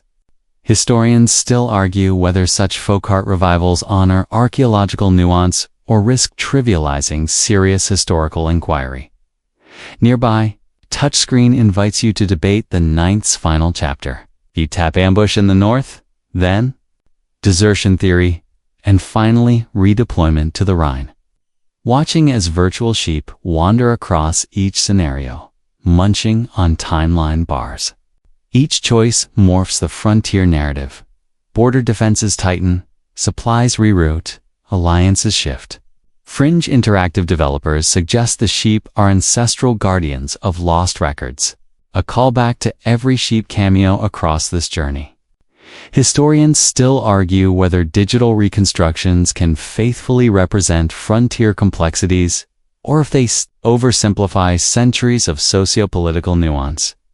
You wander into a lecture hall where a PhD candidate in tweed passionately compares the ninth's disappearance to supply chain collapses in the modern world, citing cargo container backlogs and just-time logistics failures. The irony of ancient tiles and digital shipping manifests colliding in one argument isn't lost on you. Fringe panels at academic conferences propose inviting conspiracy theorists who believe the ninth lives on as a secret Masonic rite, complete with cryptic Latin chants and sheep-themed initiation ceremonies. Historians still argue whether granting fringe voices a platform enriches debate or merely legitimizes unfounded speculation. A sudden breeze rattles the presentation's slide clicker, and you recall the silent inscriptions we chased in section 6, missing legion names, blank entries. The hush of Tacitus and Dio. That same silence now resonates here, framing every theory as provisional.